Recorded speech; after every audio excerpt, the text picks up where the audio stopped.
Hello everyone, I'm Nini FC and this is Blue Lines TV, and tonight is another Q&A live stream, and you guys obviously had to change the visuals up a tiny bit. I'm sorry, the stupid couch is still in the background. I'm hoping probably by the summertime I'm going to get rid of this couch. I'm going to have like one of them studio chairs or something like that. You know, those like bait gaming YouTube chairs, you know what I mean? Because otherwise, I mean, I've got a stool, but I can't be sitting on a stool for 90 minutes because, you know, my ass wasn't built for that. So, so I'm hoping you guys are liking the new visual style. And yeah, you guys, you know how it goes. Hey everyone, hey Devon, hey Alpha, hey you guys, hey Ghost Glory.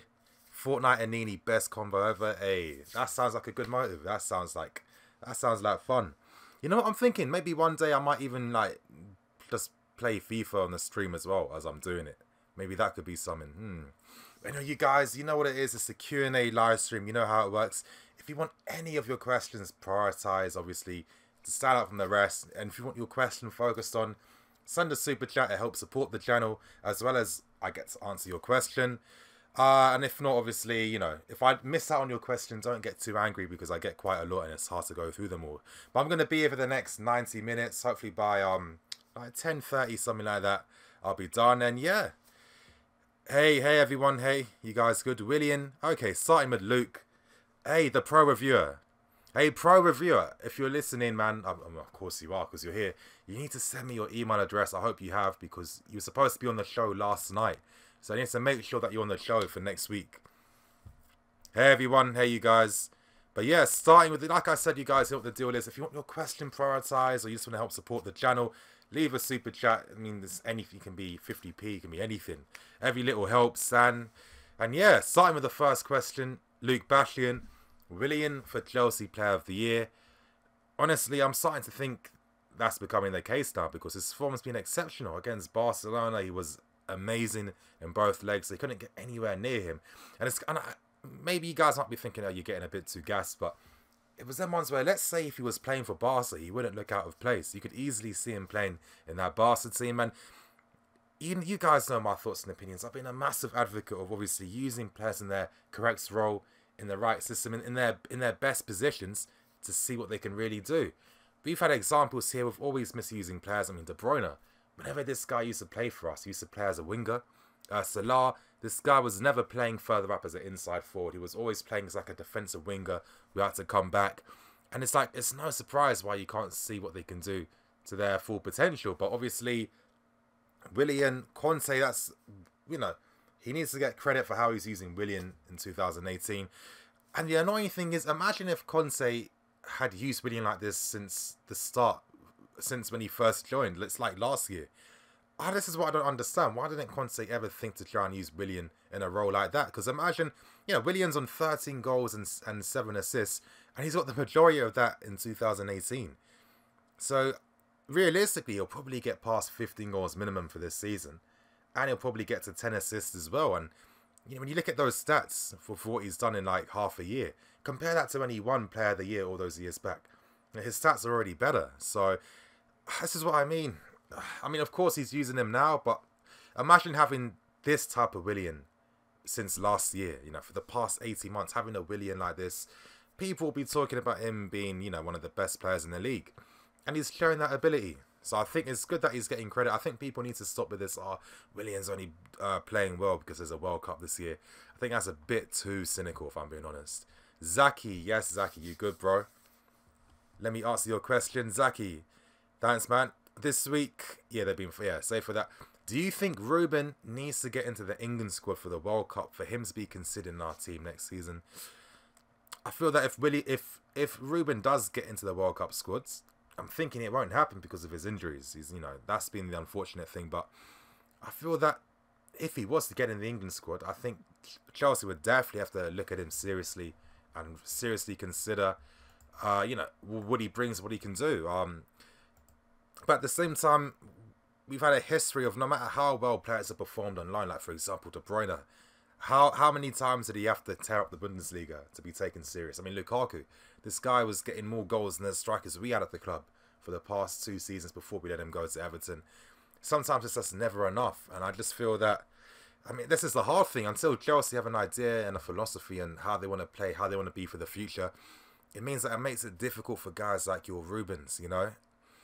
I like to think he has a future. I keep making the comparisons to guys like Rabiot, to Milinkovic-Savic, to, you know, Goretzka, because, you know, they've got the same build, the same style of play, you know, box-to-box threats.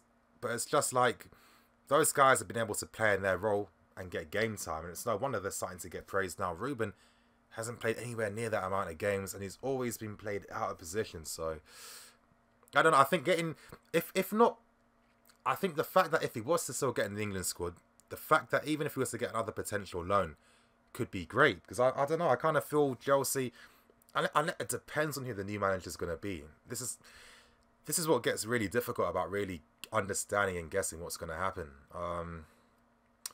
I mean, I'd like to see him back in the squad next year. I've got dreams that we're going to bring in a manager that's going to use 4-3-3. We're going to have Kante, Ruben, Cesc, and let's say another midfielder like a Thiago or something in the other club. That's what I'm holding out for. That's what I'm dreaming about. Okay, let me answer some of the other questions.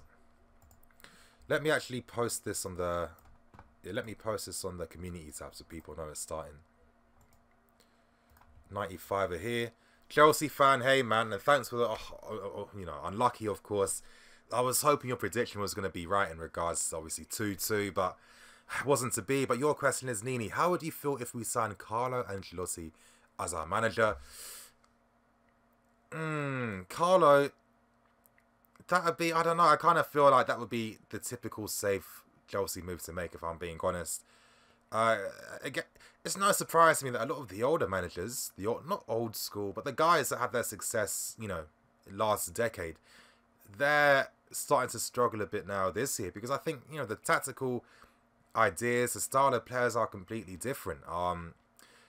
I'd like the club to have a bit more ambition. I'd like the club to maybe be a bit braver, because I think we need a completely new style. We don't need any continuations of anything. We just need new ideas.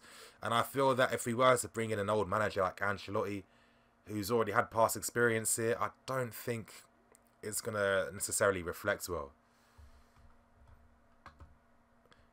Okay, let me see what other questions.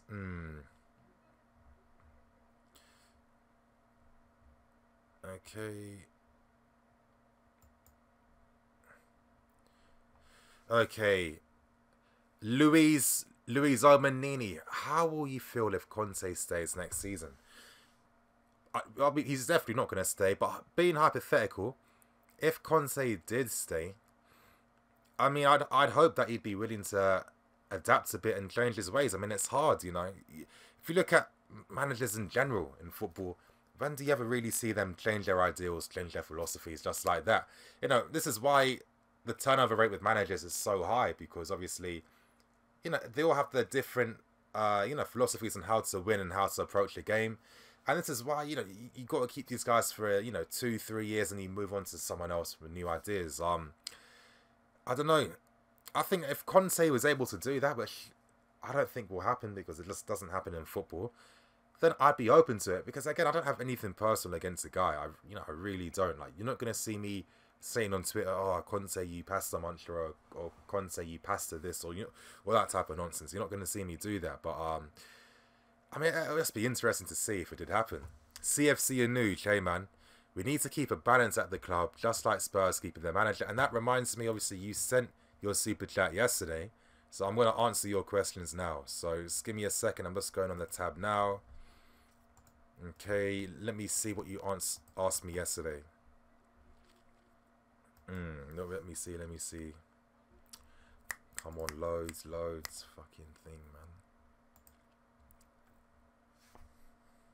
You guys, give me 1 second. It's just loading up.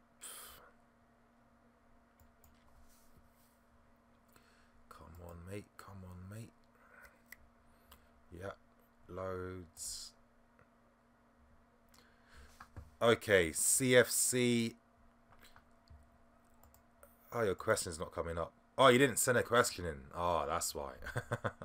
My bad. That was a waste of time.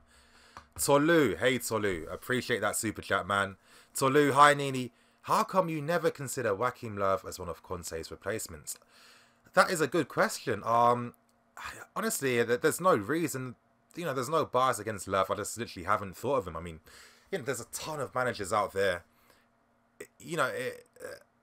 We can speculate about every single manager and whether they be suited to Chelsea, but I kind of feel there's like a certain amount of, I don't know, Joaquin Love. Hey, okay, just thinking about him now, I think my issue, but my reason for maybe why I wouldn't be so keen on having him is that he's been an international manager for so long, and I think international management and club management is two different things. I think because he hasn't been used to that grind of working every single day, for 10 plus hours every single day, working with players in the club and tactics, and then preparing things for the team that you're going to be facing next week, or sometimes even play 3 teams in a week, and that constant grind of doing that.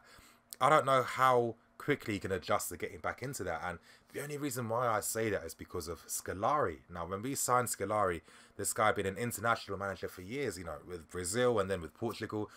When he obviously when he came to Chelsea, he found it much more difficult in a way, and it's no surprise, back then a lot of guys like your Drogba's and Lampards and Ballacks were complaining about the training sessions not being intense enough, and that kind of makes sense as to why the training session, for example, wouldn't be intense enough, because if you're managing an international team, you're only getting your international squad a few times a year, and of course, because it's in between an international week, for example, you can't be too intensive with your training sessions because you can't risk those players going back to their clubs injured.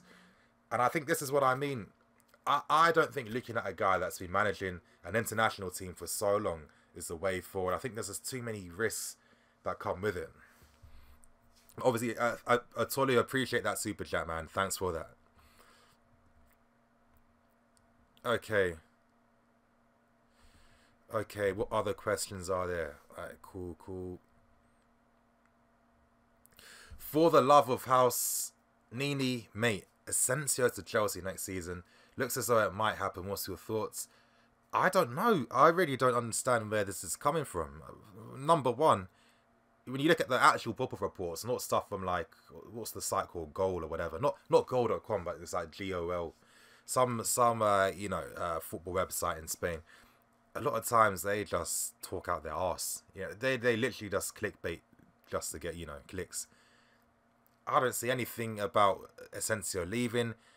It seems like he's in Madrid's plans for the future. I don't think they want to let this guy go. Obviously, he represents the type of club Madrid are trying to be now. This focus on Spanish players to bring them up. A lot of young talent as well. I don't see Madrid selling Asensio at all for Hazard. I just don't see that happening. Madrid don't have to do a swap deal. They're rich enough and they'll be spending big in the summer. They can just pay 200 million for Hazard if they wanted to. Even then, with Asensio, I think, for guys like that to do well, would Asensio necessarily do well on a Conte system if he was... Actually, you know what? Maybe that's not the best way to think about it, to be honest. Obviously, Conte won't be here next year when Asensio comes. For Asensio to prosper, you'd need to have that type of system where you've got a fullback that's pushing forward and bombing forward. I mean, look at Madrid with Asensio and Marcelo on the left. Marcelo is like a winger in a way. He gets forward, he moves into the space that's made by Asensio, and Asensio has the option there, and he can play in his best position. So, we'd have to bring in a manager with those types of ideals for Asensio to be a success. But I just think that Madrid just won't be selling Asensio at all. They don't need to... Asensio can play in a different position if Hazard was to come, for example. But I wouldn't even waste our time thinking about Asensio, you guys, to be honest. And even then, he's not as good as Hazard. So it's like you'd be spending even more for a guy that might not even get on the same level as Hazard. So I'm not too sure. And on top of that, we got a guy called Mason Mount, who's literally the exact same thing as Asensio. And you guys, you've got to check out this YouTube channel called CFC Video. He does the player highlights in all of our loan players. Watch Mason Mount to see how he's doing at Vitesse. I'm telling you, once you watch him, you'll see, oh shit, this guy looks just like Asensio. So again, it just makes no sense to sign someone like that. But you guys, like I said, if anyone wants their questions prioritised, you just want to support the channel, obviously send a super chat that's recommended. Or if you're on your iPhone and obviously you don't have a super chat feature available, you can just obviously, in the description below is the PayPal link. You can send it if obviously you want your question answered. Okay, let me actually open that up actually. Let's just make sure. Let me get my email up too. Let me get that email up. Okay, what other questions can I ask while I'm waiting?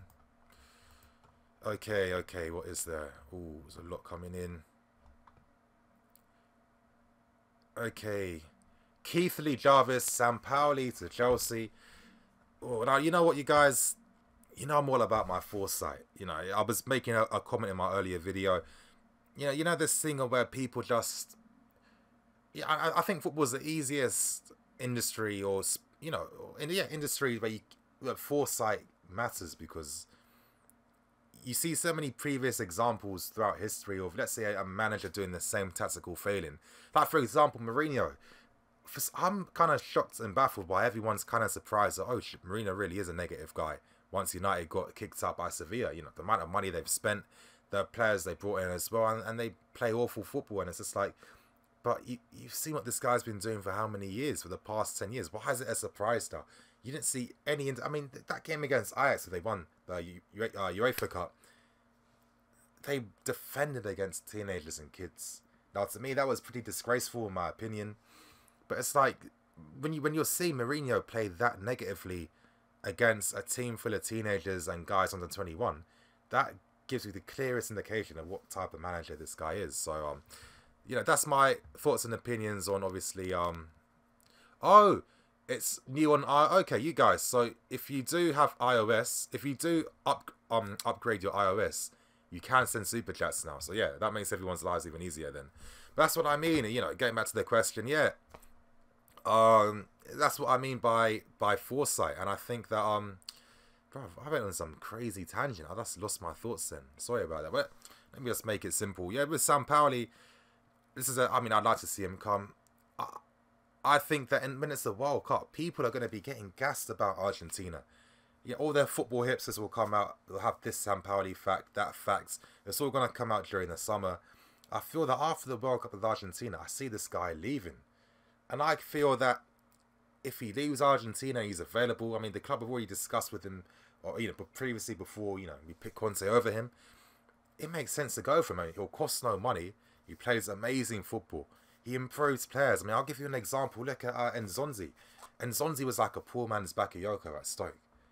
When he goes to Sevilla, now this guy's a footballer. He can dictate the midfield. He can set the pace, set the tone. He's become a much better footballer. And it's just like, that's the type of coach now that we need to bring to the club. Lali, hey Lali, appreciate that. What's your question? Major General, 20 rupees. Yeah. Jay Addy, have you seen 100% Chelsea's review of Barcelona? Damn, you guys, just threw me right in that. I should have even read that. You know what? I did see the review of 100% Chelsea's match review. I'm not gonna lie. Obviously, I didn't agree with it at all. Of course, you know, Louis is actually, you know, when you know him personally, you know, he's a nice guy. You know, he is. But yeah, I mean, I really didn't agree with it at all. But I'm trying to understand it from his perspective as to why maybe he'd have those views. Now I'm thinking, think about it like this, you know, the all young guys spending a lot of money to go out to Barcelona, get a hotel, bringing all their filming equipment they got to record. They've probably been anticipating this trip for how long? You know, you're like, oh shit, you guys, we booked our Barcelona trip a month in advance. I can't wait to go there. It's the actual game. You're excited. You're thinking, yeah, something's going to happen, because you've, in a way, there's all this positive reinforcement in terms of, you know, that being in Barcelona, having a good time in the city, being with your friends, drinking and stuff like that. So I think in the actual reality of, oh shit, we've just been battered 3-0. I was not expecting this at all. I think because that reality hit them, I think that's why they're even more critical in terms of how they saw the players. Because then, if you're seeing it from that type of perspective, you're thinking, oh shit, this is the players' fault. You know what I mean? I did my part. I came here, I supported the team. I spent a lot of money, a lot of time getting here, and then I wasn't expecting this type of outcome at all. So I can see that, you know, this is what happens when you do reviews in the moment. You know, you get emotional. You're still in the moment. That's what tends to happen. That's the only way I can see things in terms of, obviously, Louis' match review. But, you know, but basing these things, yeah, of course, I'm giving you guys that perspective because I know the guy. But you know, to just base it on his match review, of course, I didn't agree. I thought they was completely wrong. But I guess, you know, if you see it from that perspective, then maybe you can understand why he had those views. I mean, that's all I can really say. Why did he have them views? So, you know. Exactly. CFC, a heat of the moment, you know what I mean? Okay.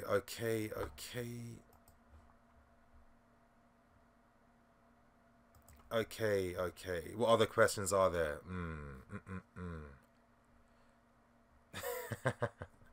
Damn. So I can tell a lot of you guys were pissed off with his review afterwards. I wonder how many views it's got so far, actually. Let me have a look. Okay, what other questions? Major General, they are both clueless, boy. Yeah. Josh Muller, 100% Chelsea's pathetic bunch of glory hunters. Yeah. I'm not going to lie, I didn't fully agree to, of course, in terms of, like, the feeling like you're owed. You know what I mean? But I think I explained my thoughts as to why I think Louis could have thought like that. And I think once you see it from that perspective, you can sympathise a bit more. You know what I mean? Okay. Addy, Thiago needed, imagine, real talk, imagine Thiago, Ruben and Kante. Kante, the amount of times I was clapping for this guy yesterday, honestly. Conte has to get a lot of praise for Kante, because Kante's all down to Conte. Conte was the one that sold him the dreams. He's the one that told him to come here. This was the best club, because we had competition with other clubs to get Kante. So I think Conte definitely has to get credit for that, because this guy's going to be in our midfields until he retires. And just to see that, you know, it finally rests that stupid nonsense debate of who's better, Kante or Busquets. First of all, I don't understand why that even became a debate. I didn't even understand why people even thought that, oh, Kante hasn't played at this level, we don't know if he's going to do well. I thought that was pretty stupid, in my opinion. I mean, the guy's won 2 league titles. He's been with France at the Euros. I mean, you know what, playing in the Champions League, it's not that much of a different level. I mean, if you can play against teams like Liverpool, Arsenal, City, then I'm sure you can play against the likes of your Juventuses and stuff, you know. But yeah, but again, man, when I did that combined 11 for the Chelsea vs Barca game, I was controversial. I actually went for Kante over Busquets, and I think in that game, I think it showed why actually I rate Kante more than Busquets. Now, they are 2 different players. I do know that Busquets, you know, he's got that niche role at Barcelona, where obviously he helps set the attacks up from deep. But here's how I see it: could Busquets work in a Conte system in the midfield too? You know, would Busquets be able to do his thing for United, playing in their midfield? You know, would Busquets be able to do anything at Liverpool? I don't think so. I don't think there's anything wrong with that, because I've always been an advocate of, you know, with players, you know, and football in general is about having a team that complements each other. That's all that matters in the end. But basically, my point is, if you were to put Kante in all those same teams like this listed, you know, your Liverpools, Cities, whatever, Kante can do it for all those teams, and he'll still be the same 10 out of 10 Kante. I just don't think Busquets would be as effective if he was to play at other teams that didn't necessarily suit his best strengths, because I don't think defensively he's amazing, in my opinion. But that's just my thoughts. Okay, what other questions? You guys, like I said, if you want any of your questions prioritized, or you just want to support the channel, send the super chat, and obviously I'll get down to it. What other questions are there to answer?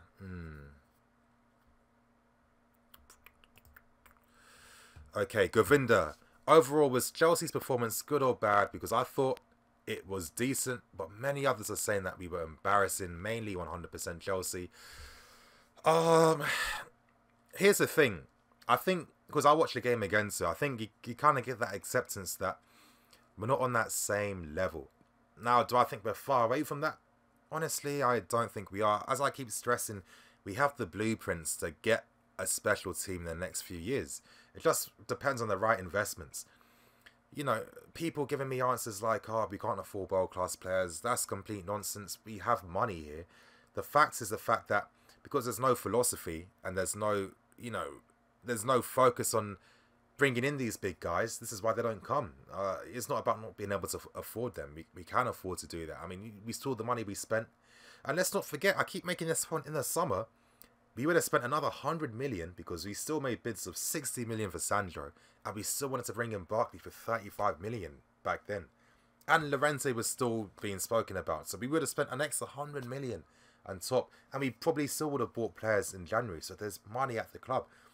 What everyone needs to, they need to turn the discussion to the philosophy, you know, bringing in the right players. To spend 40 mil on drink, I mean, you know, Drinkwater is the 4th most expensive player in our history. I think that says a lot. You know, Bakayoko is like, I think, the 3rd most expensive player in our history. That says a lot as well. That speaks volumes. I mean, Morata is our most expensive player in our history. You know, you know what I'm trying to say. And it's like, when you think about Morata, he could end up costing up to 70 million. I think it was like 60 mil. I mean, you couldn't have spent the extra few million on Lukaku. And this is where the criticism needs to come down to. You know, I feel personally, and a lot of people tell me this, that, you know, that understand how things are run behind the scenes with the club, that, you know, certain negotiation tactics for big players are just stupid because we start with our prices so low that, you know, the other clubs don't really want to negotiate with us. You know what I mean? So I don't think we can afford to make that mistake for next year. But like I said, we've got the, you know, when you've got a team that's got Hazard, Courtois, Kante, Christensen, you know, when you've got players of that dimension, honestly, spend money on just 3-4 big players, not even massive, just good players that suit a system we want to play, and that's it. We'll be able to challenge again. So yeah. But again, that's just like the introduction to my point. But what I'm basically trying to say is that against Barcelona, we saw the team at its like limit in a way. You know, for example, would we have done? Let's say there was no Giroud, Costa was up front.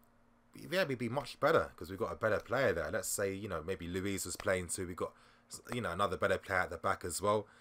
All these parts make a difference, but we saw the limit of this current squad. I say this current squad, and that was against Barca because I thought that they played well. I think obviously the 3rd goal killed the game, but you could see the application. You know, they're pressing high. They were still trying to create chances. It's just that, yeah, we might be angry that some of them weren't as good. But then it's like, sometimes you have to look at some of the players we do have. For example, Giroud. Now, I know a lot of people felt I was being critical about his performance, but everything was breaking down around him. He didn't contribute anything offensively. And, you know, that's a big component when your striker isn't playing well.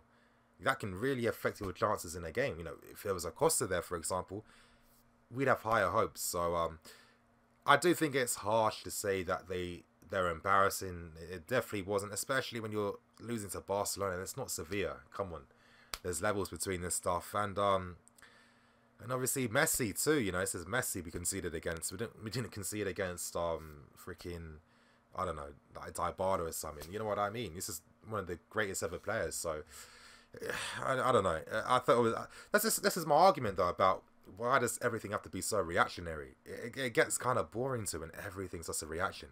Mr. Temper Kid, appreciate that, man. Mr. Temper Kid 1000. And your question is, you reckon someone like Jada Silva will make it? Honestly, that's a good question. And I honestly feel that he's a player that should be making it because he's got the right attributes and conditions to be a much better player. I mean, he's got all the perfect attributes you want in a modern day fullback. I mean, this guy can play as a wing back. He can play as a winger. He can even play as a number 10. The way he's playing for Charlton, he's playing as like an inverted wing back. An inverted wing back, an English player doing that. This bullshit about him and his height is nonsense. I mean, Alba's fine.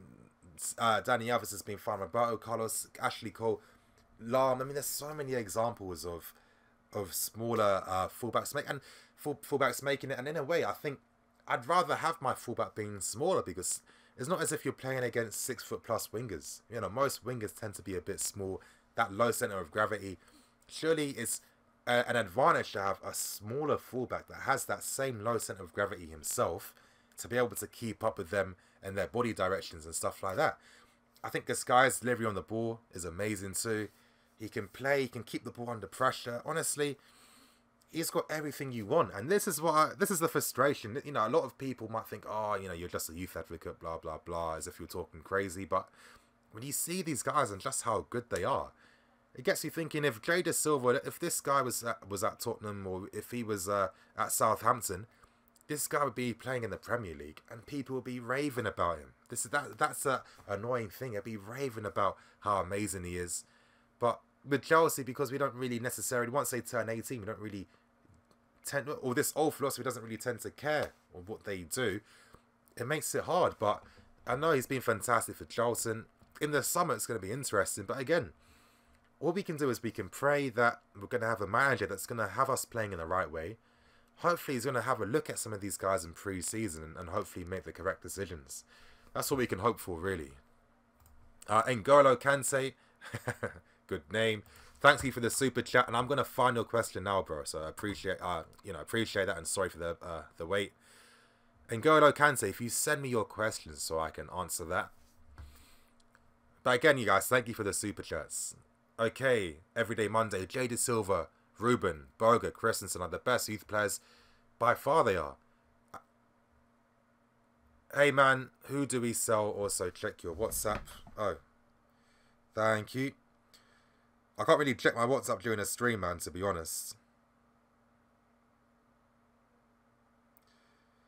Yeah. That's what I mean. I can't really answer it when I'm doing the stream. I've seen it now, but next time, obviously, you know, I can't answer my phone during a stream. But asking your question, hey man, who do we sell?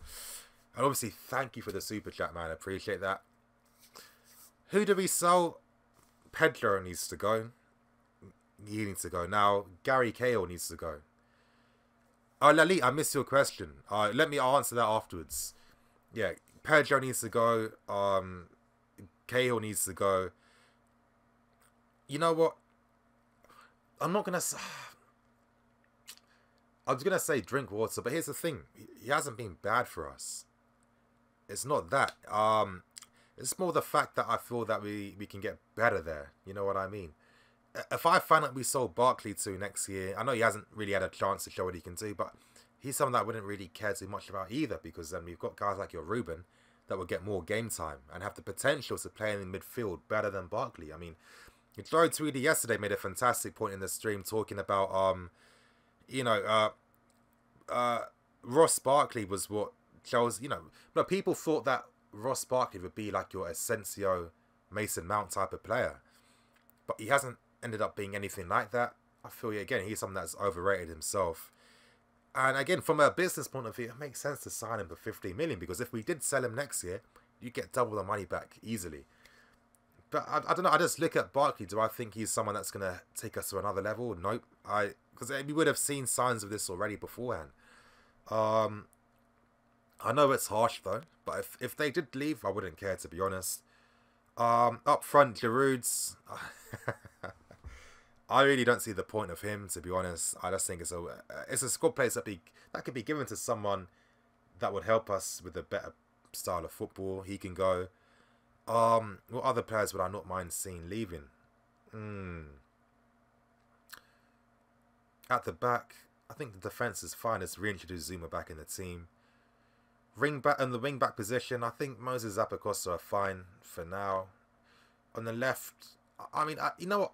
I don't mind Alonso, but if I found out that you could get a better player in the market, let's say Sandro was available, and let's say like Madrid or Barca want to sign Alonso for some baffling reason, I'd probably take the money for them. You know what I mean? But again, I'm just really hypothesizing. That's the main ones I want to see are Cahill and Pedro, and Giroud's gone. They're the three main ones I want to see gone. True Blue 9877. Fabregas is too old and slow to play for us anymore. I was making this point too with Joe. When we look at Fabregas, but we have to realize he's not playing. Fabregas is like a Toni Kroos. He's someone that sets the tempo. They're all about getting more than 90 passes in a game. They're all about setting the tempo in terms of when you attack, when to slow the play down, when to keep possession.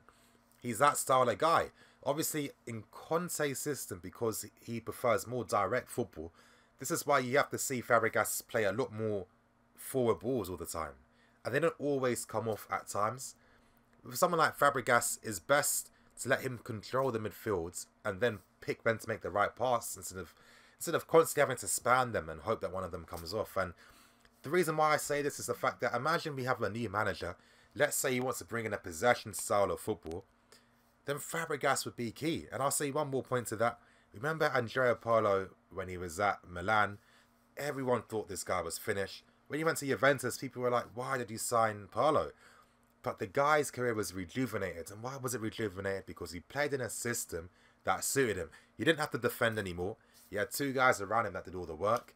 Plus, he had options in front of him to make passes to. And his career was rejuvenated, and then everyone's going on about him. I really don't think... this is what I mean by foresight too. It's not crazy to imagine that if Fabregas had a manager that had maybe had that similar style of football in terms of possession play, you could really see what he can do. I mean, look at that first half of the season against when Mourinho was our manager. Like that game against West Ham, he had like 140 passes in the game. That's what Fabregas is about. For example, think about it like this: if there was no Cesc in the team and Toni Kroos was the guy in our midfield, would he be doing any better? Let's be serious. If Kroos was playing over Cesc now, would there be a clear difference in terms of, let's say, defensive work rate, attacking contribution, etc., etc.? You might say, but his passing's better. But I mean, come on. What about his passing is so good individually that you could really see the difference from Cesc? You can't, and it just comes down to how you use these guys. And I think that with Cesc, I think because players like him, they're so rare in football to have that midfield orchestrator. Even if he wasn't in the first team, I think to have in the squad is worth it. I need to answer the other super chat question. Okay, where is that? Lapit. Okay, what is it?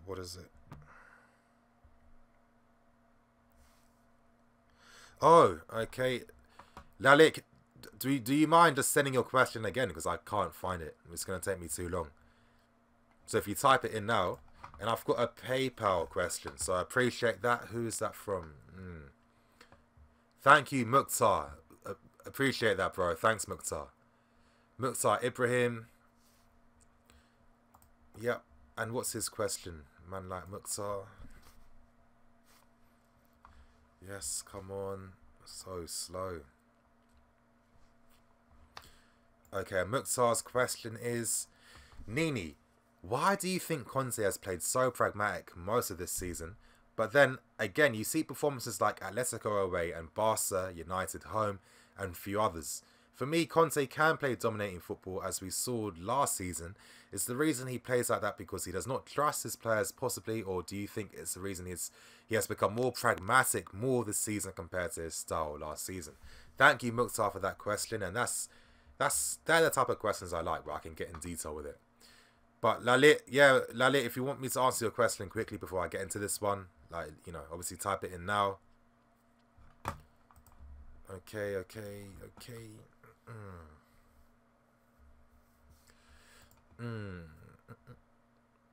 I'll just wait for him. Okay, but yeah, Mukhtar, that's a very good question. Now, in regards to performances against Atletico and Barca and United at home, this is what I mean.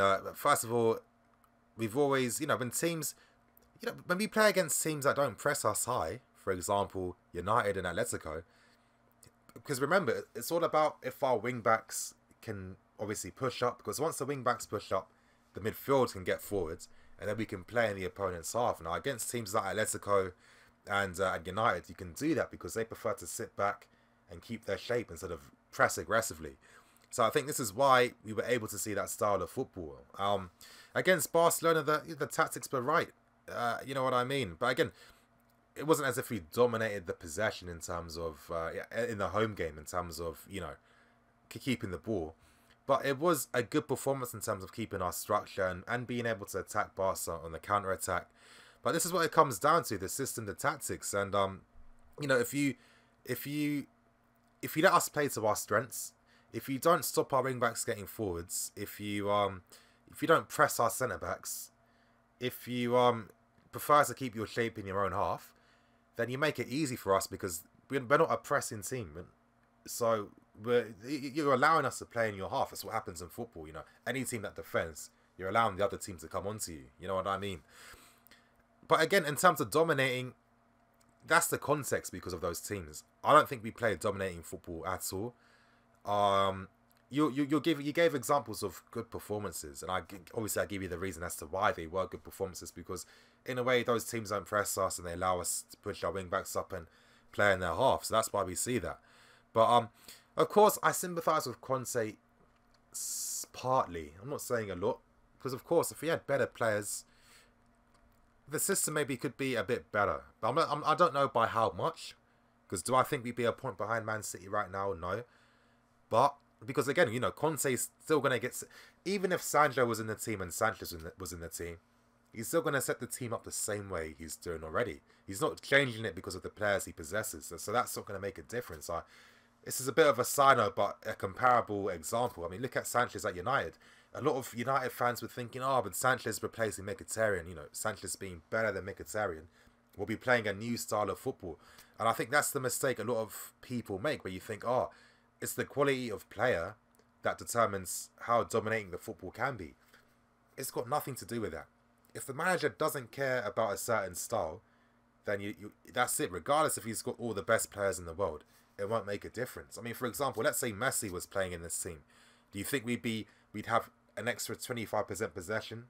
No, we wouldn't. We'd still be playing the same way regardless. So this is what I mean. We don't play dominating football under Conte. Yeah, this is what I think. We just need a new start. I feel that it is pragmatic. I think so many examples of games recently where if there was a much more braver approach, you'd have got more favourable results. I mean, I think about Liverpool away, where we saw how shit they were. We saw that their defence was awful, and we didn't attack them enough. Arsenal, I think it kind of sums up, you know, if Arsene Wenger's your bogeyman, I think it kind of sums up your system. You know what I mean? I mean, some of the games against the bottom half teams. I mean, I can go on, but Muxar, man, I appreciate you sending me that question, and I hope you're happy with the answer. And let me see, has Lalit answered or sent this question? Let me have a look. Okay, Lalit, have you sent your question? Okay, Lalit, what kind of football do Sampaoli's teams play? Do they press high and counter like Liverpool, or is it possession based? Sampaoli, again, I'm going to get into even more detail because I watched a lot of the games when he was at Sevilla. I mean, I saw a few games when he was managing the Chilean national team, and they played some great football because he was using like a 3-1-3-3 system. So it was fluid as hell, and it was all about the positions in terms of, you know, let's say the wide players were staying out wide, etc, etc. But you know, with Sampaoli, he likes the teams to play with the ball. He likes to play in the opponent's half. They press high and aggressively as well, and I think they're the type of characteristics and ideals that we need to have. He's flexible. He'll play a 3 at the back if he needs to at times, or he'll switch to a 4 at the back when it's needed. And I think with how he likes his teams to play to, it's all about how fluid they are. You know, players have to be able to play, and they have to be comfortable in different positions in the pitch to do his system justice. I think this is why the Chilean team was so great under him. But it's getting closer to that time where basically I was going to do those videos on potential managers for next season. But I've just been thinking about when's the optimal time to release it. Because, you know, with YouTube making videos, it takes me so many hours in terms of doing the research and then editing and recording and the scripts, etc, etc, that, you know, if I am going to release this video, I want to make sure it gets views. You know what I mean? A lot of times, I know YouTube ain't the best service at times. People don't even get notifications to videos, you know. So I want to make sure that the work I put in, I want it to be viewed. So I was thinking of releasing those style of videos near the end of the season. I think that's when that'll be the best time to do that. And okay, was there any other questions or super chats or so? Let me have a look. Okay.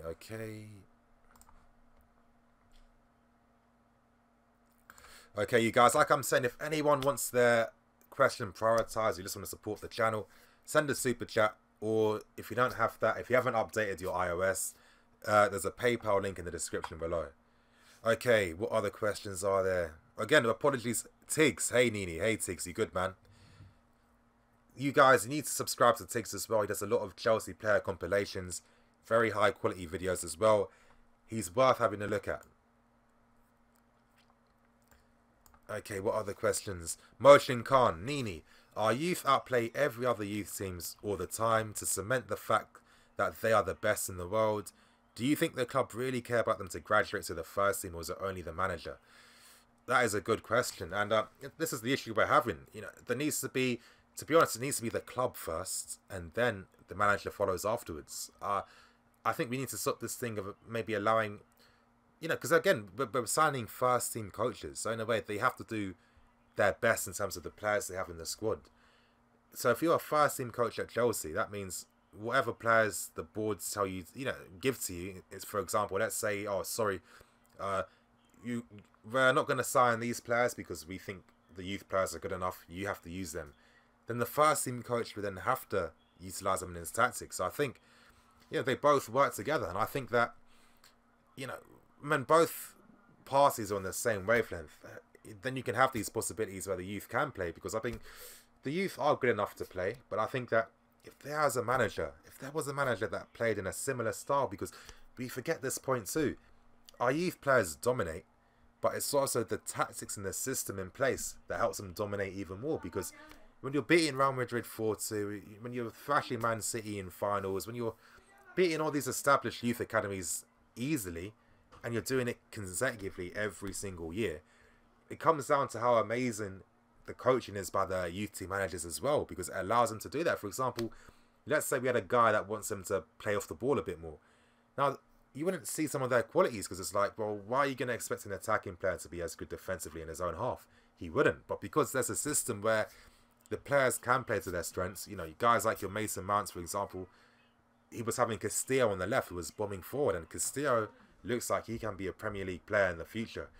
But it's like, let's say Mourinho's a manager and you've got Castillo in the youth team. We know that Mourinho doesn't like attacking fullbacks. We know that maybe Castillo is much more, you know, his game's about his use of the ball and possession, and obviously his forward abilities as well. Now imagine you've got someone like a Mourinho that doesn't care about that. You're never going to see his qualities, and that's what football always comes down to. Okay, what other questions? Everyday Monday, Mansoni, that would be football porn. Hadi Akhtar, we should get Handanovic as a short-term replacement for Thibaut. That is a very interesting option, because we know that Handanovic is a fantastic keeper, one of the best in Serie A. That's someone I haven't even thought about, and maybe potentially if Courtois ever did leave, Handanovic could be an option. Obviously, being at Inter wouldn't cost as much. I know people got fantasies of Oblak, but I think that's really a fantasy. I mean, Oblak's going to leave Chelsea for what? You know what I mean? How much money? Would you guys be okay for us spending most of our budget, you know, 70 million on a goalkeeper? I mean, there's other positions we could prioritise to strengthen us. That's what I mean. Okay, what other... Like I said, you guys, if anyone wants to question prioritise, you just want to support the channel, the super chat's available, and also the PayPal thing. Okay. Aman Bag Nini, what position would you play Ampadu in, defence or midfield? I'd just probably keep him at defence. You know this thing where, you know, teams like to... Not teams, but, you know, you always hear this thing that, oh, you know, we're gonna play this... We're gonna play this young defender in midfield so he gets used to things before we move him back into defence. I don't think I've ever seen that happen at all. There was talks of that happening to Chalobah. Never happened. The guy's a midfield player now. Talks of Jack Rodwell back in the day when he was first starting for Everton. He was playing in defence. Oh, we're moving into midfield so he understands before we move him back. No. I think that all that stuff is just old-fashioned nonsense. I think that if he's playing in one position, which is the defence, keep him there. He doesn't need to play. If you're a defender, I mean, you don't need to... I don't see what playing in midfield is going to really help you with. For example, think of it like this. Imagine Ampadu, you know, God forbid, was playing in a West Brom team. Now, it might be nice the fact that he used to play as a midfielder, so he's comfortable playing out. But then let's say, God forbid, you're playing for West Brom. Their defenders are never ever told to play out. So it's like an unnecessary skill that's not really... That one, you'll never ever see from him. And two, I feel that if he was just playing as a defender regardless, would make more sense. Nini, how tall are you? Send in your application. Bro, now I'm 6 foot. Nah, man. I've always hated playing in goal. I've always hated that. Okay, Kwame, Nini, what about Alban Lafont? As you guys know, Lafont's a guy that I've constantly mentioned a lot in a lot of streams and videos. I feel that business-wise, he makes sense due to his age, how long he'd be at the club for. He's the next big goalkeeping sensation to come from France. He's already been playing a lot of times already, and he wouldn't cost as much. If Courtois was ever going to leave, I think that Lafont could be that guy to replace him. Everyday Monday, okay. Actually, so, Nini, do you think our scouts should focus on South American talents more? Maybe. I mean, you know, we seem to have phases, you know. Maybe it's time that we get rid of the Spanish players, you know what I mean? No, I'm joking, but maybe it's time for something new, you know, like some South Americans, you know.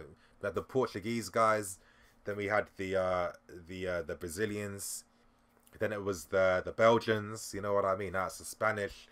Maybe it's time for the Argentinians, you know? Or maybe it's time for the English again. I don't know, maybe it's time for more French. Who knows? Who knows? Okay.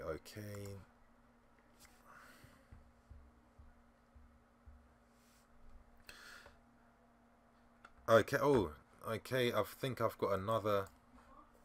What other questions? Oh, I've got another question. Ina. I appreciate that, man. Thanks a lot for that. Ina sent me a PayPal tip note. Thank you for that. Hey, Nini. Looking back at the game yesterday, which is almost like cheating, Costa would have been superb as he is both clinical and aggressive. But of course, we don't have him anymore. Yeah, I mean, he would have made a massive difference because you get that added quality. And also, I also believe too that, you know, players maybe you respect certain players even more in terms of, you know, I've got to be extra attentive with this type of guy. I think with Costa, you kind of get that fear factor around him as well that helps, as we've seen. Getting back to your question. However, we own a player who is not as aggressive, but maybe is as clinical. He's Batshuayi. How do you think he would have done yesterday? You know what? That's an interesting question. That's a great one. Now, I honestly feel with Batshuayi, to really see what this guy can do and to see his best qualities, we need a new approach in terms of how we play as a team. We can't, you know, playing Conte ball. I mean, we've seen how often Mitchell's struggled a lot. I mean, he's not comfortable playing with his back to goal. Now, some people might think, oh, it's good for him to learn that because it can help.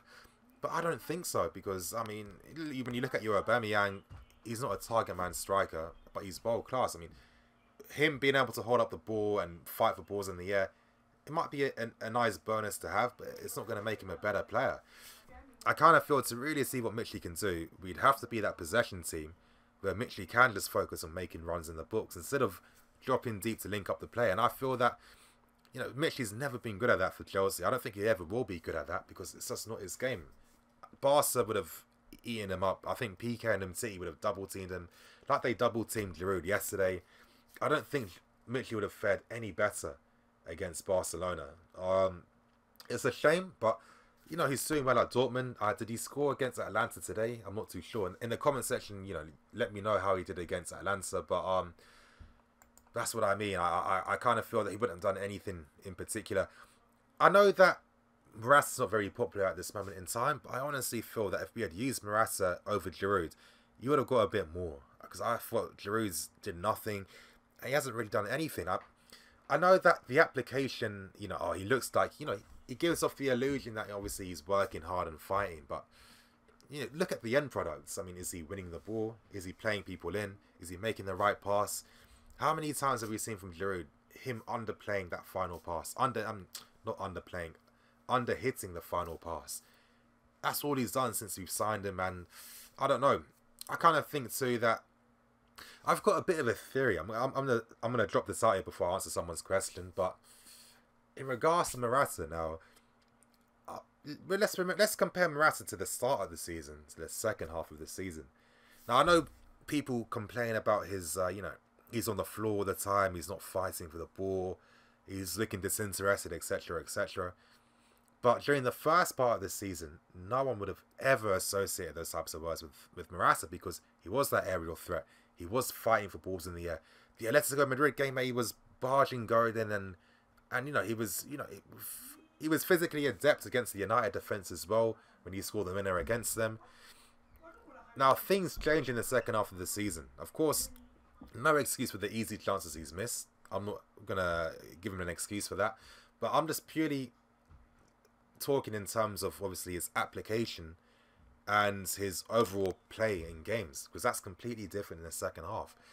Now, we know it's reported that, obviously, he had a back injury. We all know that.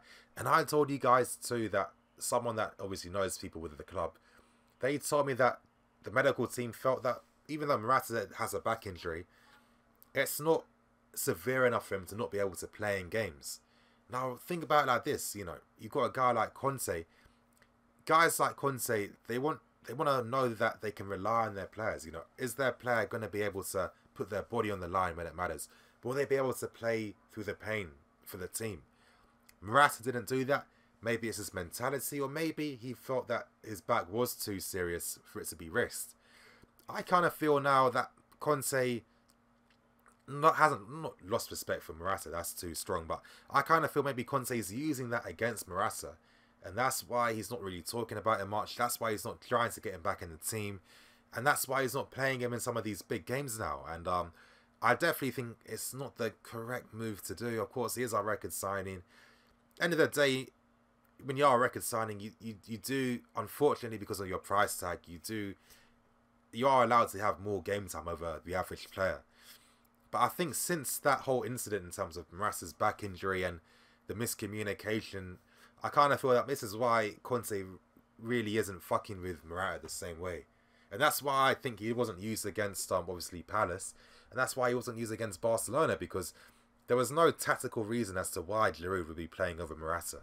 None whatsoever. There's no tactical benefit to Morata playing over Giroud. So, yeah, I think that's again, that's just my personal opinion. Just trying to put the pieces together. What do you guys think about that in the comment section? But getting back to answering your questions, I was gonna say 10:30, but I'm gonna end this stream at 11 PM tonight. So yeah, 11 PM. So don't worry about that.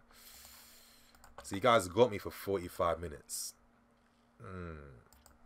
What other questions? Okay. Josh Muller, thoughts on Isco for Hazard or Asensio for Hazard? I said this in the start of the stream. Madrid will never sell Isco or Asensio. Again, they're trying to reformat the club. They want to blood through, they want Spanish internationals again. They want young Spanish guys as well. There's no way Isco or Asensio, first of all, why would they want to come to Chelsea? They wouldn't want to. And second of all, that Madrid, let's not forget that, and Madrid won't sell them. If Madrid want Hazard, they'll just sign him. They're not going to sell Isco or Asensio to bring in Hazard. It won't work like that. If there's anything, maybe a guy like a Bale, who knows? Maybe he could be the only guy that might bear the risk of being sold. But with Isco and Asensio, it just won't happen. Okay. Dranid Razak, do you think we should invest in Morata or Batshuayi for the future? Honestly, I want to see who the new manager is going to be in the summer, because that's when I can start basing some opinions and some foresight. I don't know. I think Morata has a bit more to his... I think Morata's got more to his game, because again, let's not forget, Morata would prefer to play facing the goal and making runs in the channels. That's what he was doing for Juventus, and that's what he was doing at Real Madrid as well. The fact that he's taught to play as more as a target man this year, he's shown that he can do that. Of course, not to a world-class level, but he has that in his game. And I feel that Morata is a bit more complete. But again, I make that point. But again, strikers is about their finishing. And we know that Morata's finishing isn't anywhere as good as Mitchley's. And this is where the thing about who the manager is going to be. Because if we do play that style where it's about possession football and allowing our strikers to make runs, then I think maybe Mitchley has a big shout as well. But at the same time, we haven't spent 70 million on Morata. I mean, let's say we sold him in the summer. Who's going to buy him? No one's going to pay more than the money we paid for him. We definitely miss out on a lot. And at the same time, Morata's got a ton of money. He's on big wages. Most clubs won't pay anywhere near the amount of money that we're paying for Morata. So this is the realities of football. This is where it gets hard, you know. Everyday Monday, Eunice hates Hazard because he gets Mourinho sacked and cried. Damn. Alright, I'm not going to get into that. Reactionary fan. Yep. The Pro Reviewer HD. I'll contact you on Twitter. Okay, good. Perfect. Make sure you DM me so I can see it, bro. Thanks. Okay, what other questions? Harsh. Mahrez or Zaha? Ooh. Honestly, I kind of feel that I think Zaha can reach another level. I think he needs to leave Palace after this year. His end product, I don't think it can be criticised anymore now, but seeing what this guy's doing, I mean, you know, he's probably he's the reason why Palace are even in, you know, have a chance of not being relegated. That's an interesting one. I feel Zaha's best position is playing on the left. But we're seeing at Palace now that he is playing, not as a false nine, but he's playing close to the striker where he's able to drop out wide. But again, when you've got Hazard there, I just think that you can't really sign any guy for the left. I'd say Mahrez because I think we do need a guy on the right that has a left foot.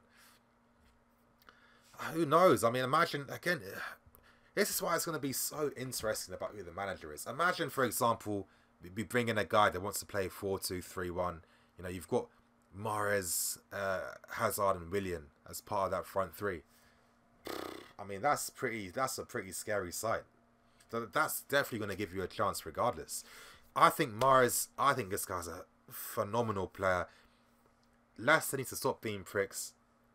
He's respected them. He stayed that year when he didn't have to. You know, do right by the player. You know, there's this argument that our players got no loyalty for clubs, but clubs got no loyalty for players. Honestly, I think Mahrez would be a fantastic buy for the summer, to be honest. Okay, what other?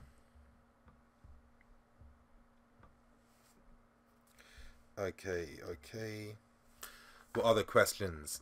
Major General Angola can say Willian can play anywhere in the attack. Yeah, and this is what I mean with, of course, Willian still starts on the right in terms of the formation, but with how we play now, everyone, you know, they interchange positions, and this is why we're seeing the real Willian, because you know, the Willian that we signed from Shakhtar, this guy was playing on the left and in the middle. It's no surprise because he's more of a goal scorer. You know what I mean? He's not really much like, I mean, he can play the pass, but he's got an amazing goal threat. And I mean, like I was saying, the only thing I can say is, why didn't Conte realise this from last season? Imagine having this Willian from 2018 for the past 18 months. I mean, imagine how many goals we'd have on top. Imagine, I mean, Willian would be getting praised ridiculously, and I don't know, it's just weird that because we could have easily played like that. I don't know, because Willian does way more than anything Pedro does, in my opinion. Yeah, it's weird. As then, yeah, Manzoni, yeah, he's suited to the left, and I kept telling you guys that he's suited to the left and the middle. We're seeing the real Willian, and bringing it back to the earlier point I made about Cesc, you know, when you use these guys in the correct position, you see a rejuvenation in terms of, oh shit, he's actually a really good player. So hopefully this talk about Willian needs to be gold. What gold? Willian needs to be sold. He's not good enough. We'll stop now, you know. I'm not going to lie to I need to take an L myself. Because, again, I was of the belief... Again, I'll give you the context as to why. Because, one, I was a Willian out guy. Not because I thought he was shit. My whole point was, well, Willian's only going to be allowed to play on the right-hand side. He clearly isn't amazing on the right-hand side as he should be. We should get a player that's suited to playing on the right-hand side. Now, when I was making those points, I never knew that we'd actually use this type of system where Willian would get freedom.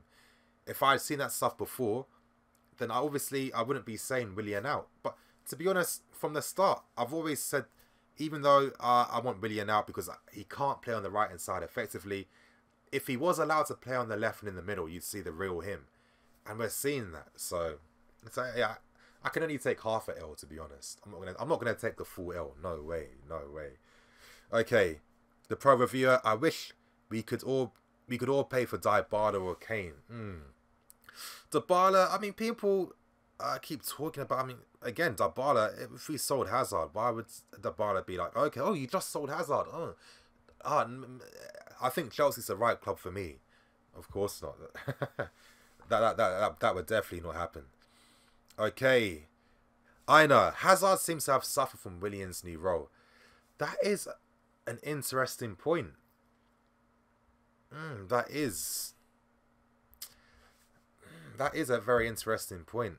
I think that's something I really need to study a lot more, because I'm thinking, because the thing is, they can both play together, but maybe could it be the striker, not having that right striker for them? Because think about it like this: the amount of times I see Hazard, let's say he's trying to play the 1-2 with a striker, and for example, Giroud underhits the pass, doesn't play him in. Now, for example, let's say if Giroud did play the pass and played Hazard in, Hazard scores a goal. We only remember that goal Hazard scores, and oh, fantastic play. I still feel that we do stop a lot of the good things that Hazard can do, because the team isn't, it's not fine-tuned and tweaked enough. Maybe, I'll have to see, because I mean, there are times that maybe Hazard and Willian can both be on the same side instead of Hazard moving to the right. I mean, that is a very interesting point that I need to look into a lot more. You guys in the comment section, what do you think?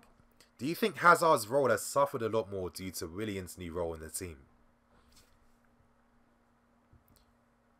Okay, the Oracle. Martial is overrated.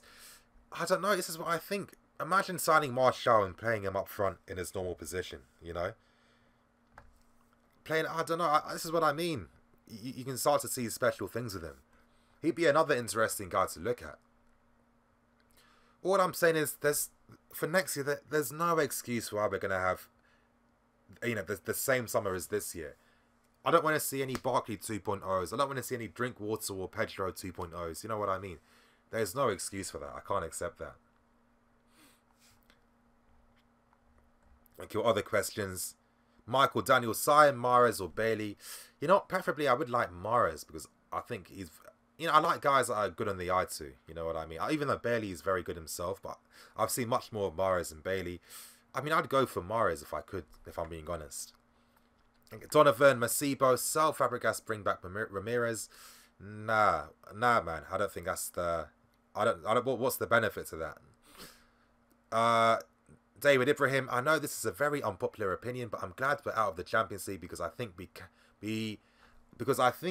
would only mask over the underlying issues at the club. You know, I kind of agree with your sentiment as well, because I think too often with this club, whenever we win anything, it masks over all the cracks. I mean, for example, the past two titles we've won. Let's be objective and serious. I mean, were you guys really as excited at the end of the year? I mean, was it really... Did you feel like, wow, we're champions, like we play the best football, we outplayed teams? No. For me, maybe it's my personal opinion, but I felt that was a bit anticlimactic in a way, because we kind of knew that we already won the league, you know, a few months before the season ended.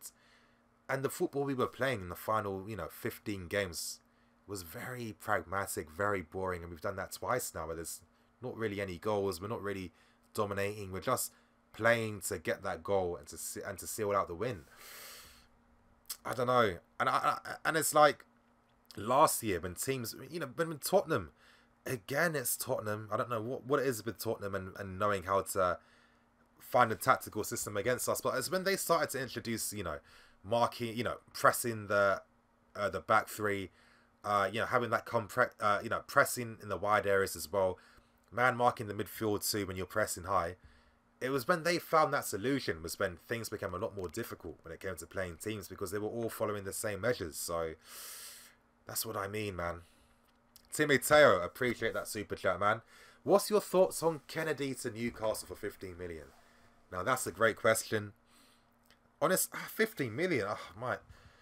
I mean, it's weird why that price is coming out. You know, sometimes in football there can be deals in place. I don't know if it's been reported that that Kennedy has. You know, that Newcastle have... Sorry, you know, like obviously when you send a player on loan, a club can agree the transfer fee afterwards. I don't know if Newcastle have that type of agreement. But again, the same point I keep making. You know, I always make this point, and I always make it when you play guys in their best position, you see what they can do. it's like, and it was funny, you know.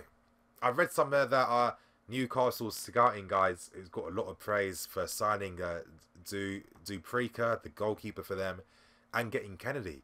But I'm thinking, was Kennedy really that much of an unknown talent that really, you know, no one, everyone's surprised that he'd be doing well?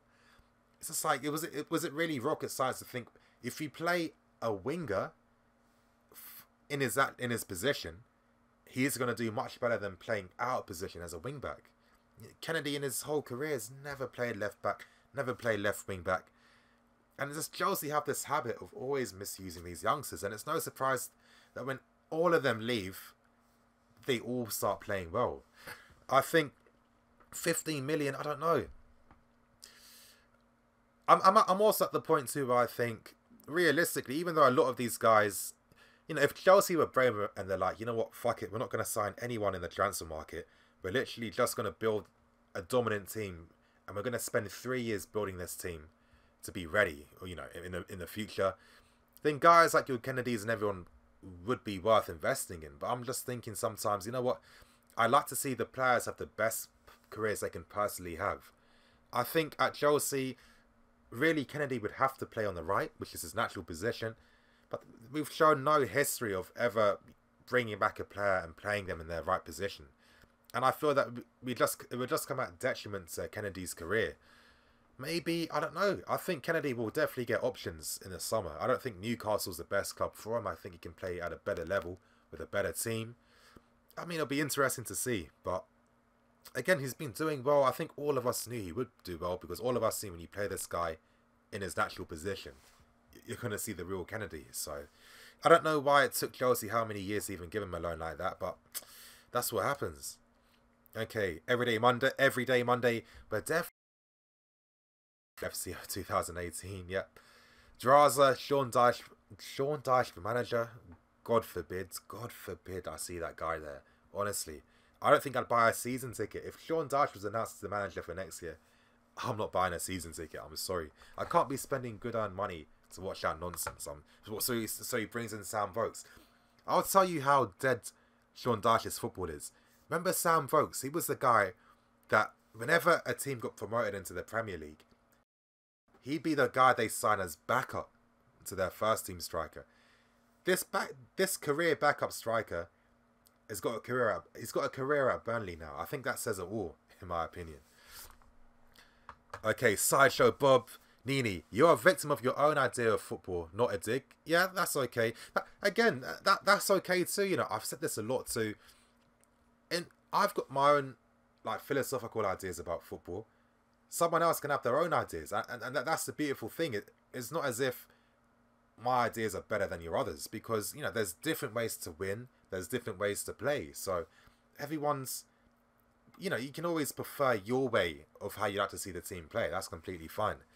But I notice you overhype players because you think they'd excel in certain systems, but I think it's hard to say because of their mentality. I don't know, man. Give me you got to give me more context. What's an idea of a player I've overhyped? Because a lot of people have heard me say stuff like the Willian thing, the Kennedy thing. You know, so many examples of playing them in their right position, and you're seeing what they can do. You know, you have to give me greater context, like an example of something I've said. Let me scroll up to see any more questions. Slacker Jack 1. I was thinking Eden Hazard suffered from it. Okay, he suffered from it, so that's interesting. The Oracle, Fred and Kante would be excellent.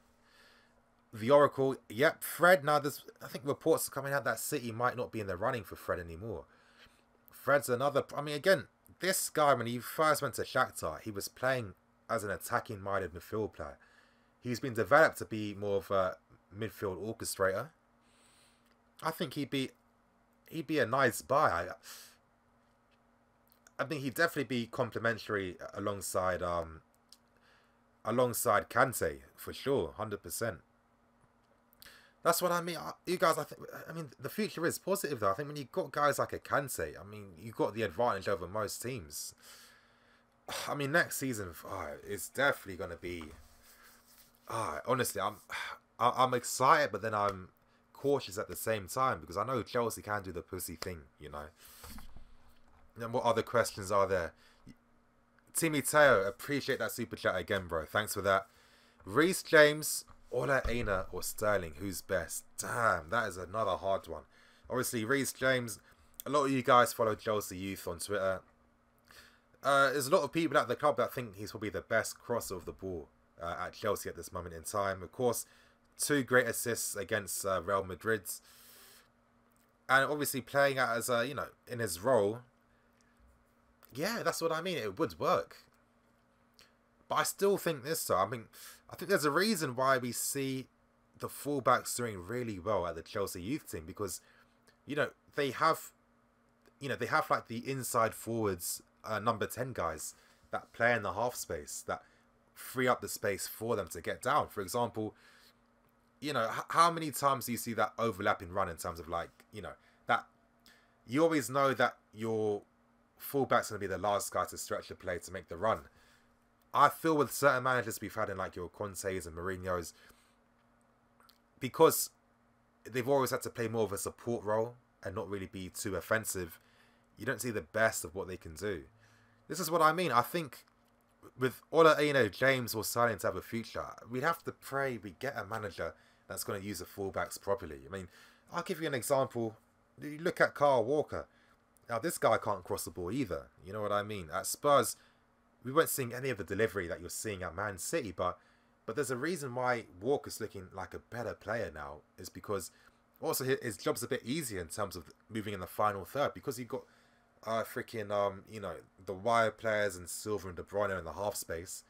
He's able to then have all that space and freedom. And when you have the space and freedom out wides, you have a better chance of playing a more accurate cross. I think that's what it comes down to a lot of times. And this is why I'm a bit more critical of Alonso in terms of his crossing, because I think because Hazard tends to drift to the left-hand side a lot more, he actually frees up that space for Alonso to be able to have more time to put in a good delivery. So I think that Alonso should be doing much better compared to Moses, for example. That's what I don't get. Why is it always Moses that has to put in more crosses than Alonso, when I thought Alonso's crossing was better? That's one thing I get you know, a bit baffled by. But the guy, again, that's a really hard one. I can't lie to you. That is really hard. Reece James, Aina, or Sterling, who's best? I mean, there's something about Ola Aina I do like. But I'd probably say Sterling. I think maybe he's... yeah, I'd probably have to pick Sterling. Maybe it could be a bias, because, again, you know, sometimes in football it can be really hard to really judge what makes a player better. You know what I mean? But I think my preference, I pick Sterling over Reece James and Aina.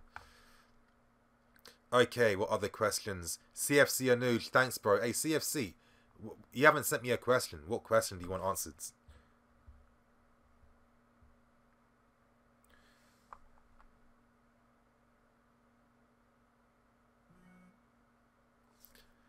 Yeah, if you send me your question so I can answer that. Josh Banks, Ruben alongside Kansei, I like that. And Josh, I've got the tickets, so I'll be... We'll probably meet on Saturday or on Friday or tomorrow maybe. So I'm gonna I'll speak to you on Twitter after the stream, and we'll organise where to meet. Imzy01, Nini, what do you think of Allegra as a manager? Tactically, he's very good and much better than Conte. I would say so, especially in terms of game management as well. But like I'm saying, I'm at the point where I just want a new style of football, man. I don't want to see the same style we play where, you know, it has to come down to the details. I want us to just play like a dominant team. Originally, that's what we were trying to do when we had your Mazkar, you know, with your Oscars, Matters, Hazards, with Salah, De Bruyne as well. But nah, man, I don't want to see any more Allegris anymore. I want to enjoy the football I'm watching for once, you know. I don't want to see this reactive style all the time. CFC Anuj, is Fred the 2.0 of Ramirez? Nah. Maybe, nah, I can't even say earlier on he was similar to Ramirez. You know, Fred, he orchestrates the midfield more. He dictates the play. He plays deeper now, so he's not anywhere. He's nothing like Ramirez. Team Mateo, thank you again for the super chat, man. I appreciate that. Is Chelsea killing Lewis Baker? 100% yes. The thing is, you guys have heard it from me already. Swansea and Newcastle wanted to bring him in.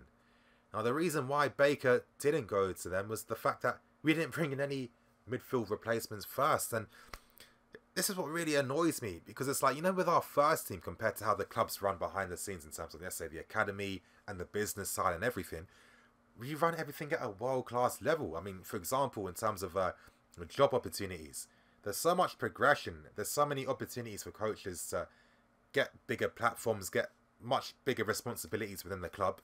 We run it fairly how you're supposed to, but when it comes to anything related to the first team, it's almost as if the first team aren't even part of Chelsea. It's like its own thing. I don't understand why it's so hard to get things running on the boards. You know, I think it was so, you know, it's just so old-fashioned. I mean, to think, we're not going to let Baker leave until a midfielder comes in. But you know a midfielder probably will come in. And even if they don't, Baker's not going to play for the first team regardless, because Conte won't use him.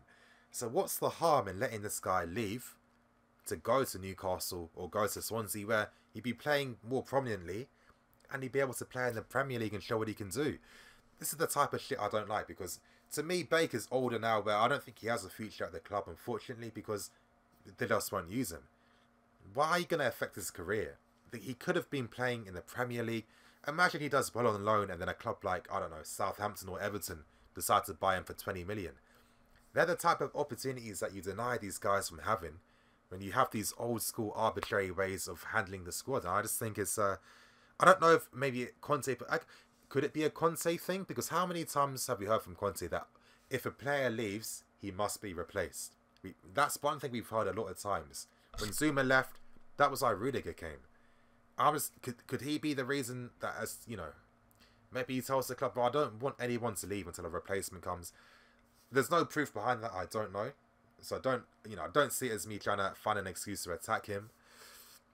But I just think in general, with the club, I don't think it's right. And I think we definitely have ruined Lewis Baker.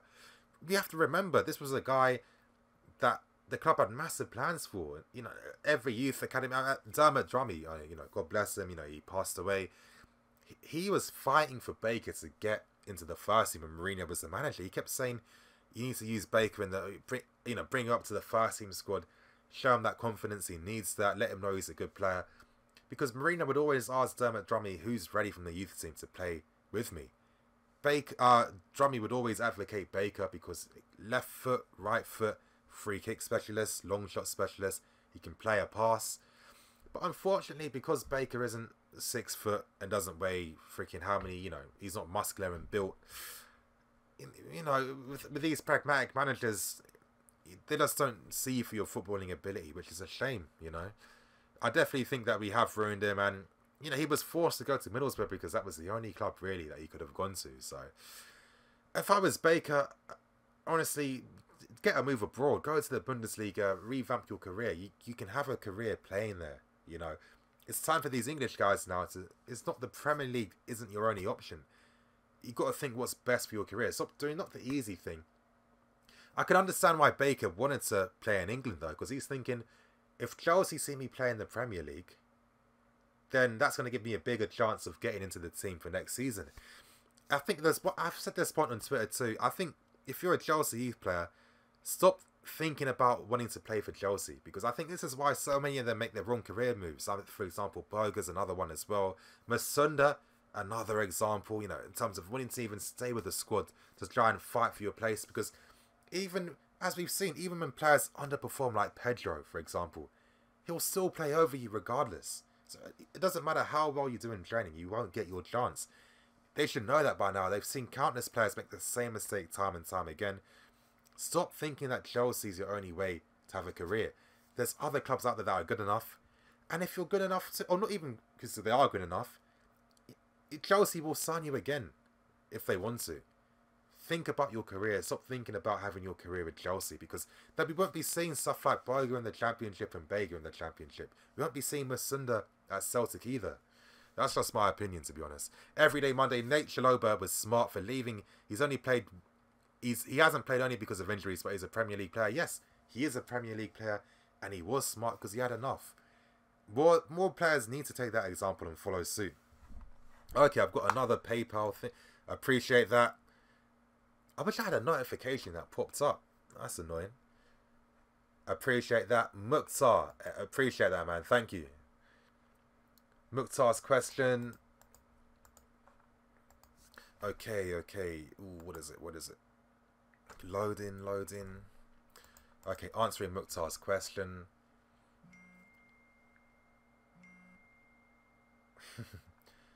Okay, Mukhtar. Nini, why do you think Chelsea do not involve ex-players at the club with different roles? It would be really beneficial, etc. When Hazard joined us, for me, Joe Cole and Drogba were the biggest factors. As to wait. Let me say that again. For me, Joe Cole and Drogba were the biggest factors why Europe's best young players at the time choose us over multiple other big clubs.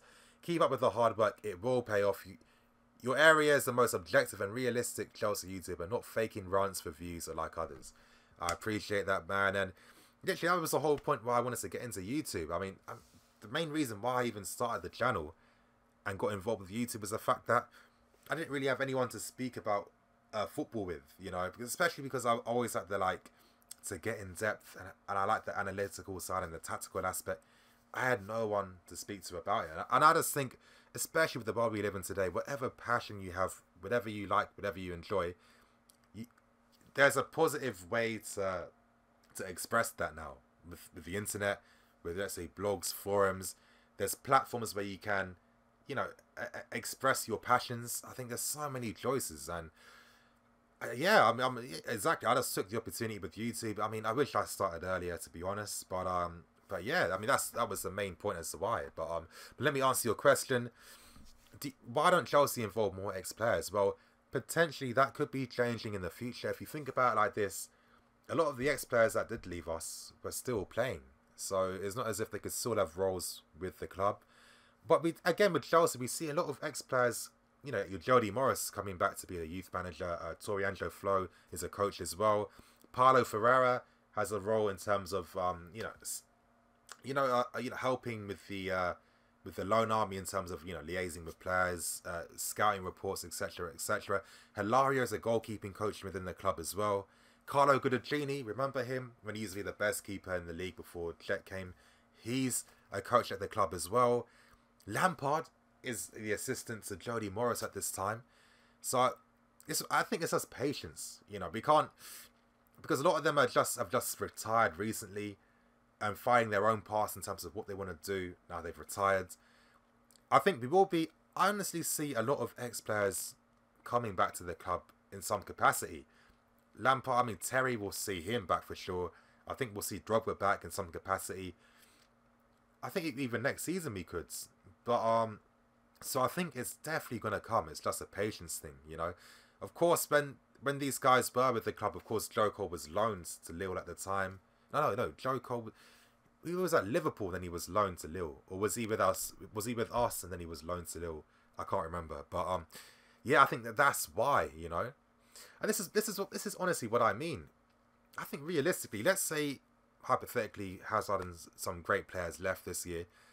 We wouldn't be signing the next Hazard replacement because there isn't one out there. I honestly feel that the club should be doing a lot of positive changes to prepare for the next 2-3 years, you know. And I say this all the time. When you look at Madrid, you look at Barca, or Juventus's back line are all 30-something plus. Madrid, Ronaldo's 30-something. They've got a lot of old players as well. Bayern Munich, there won't be any Ribery's or Robins soon. They're all getting old.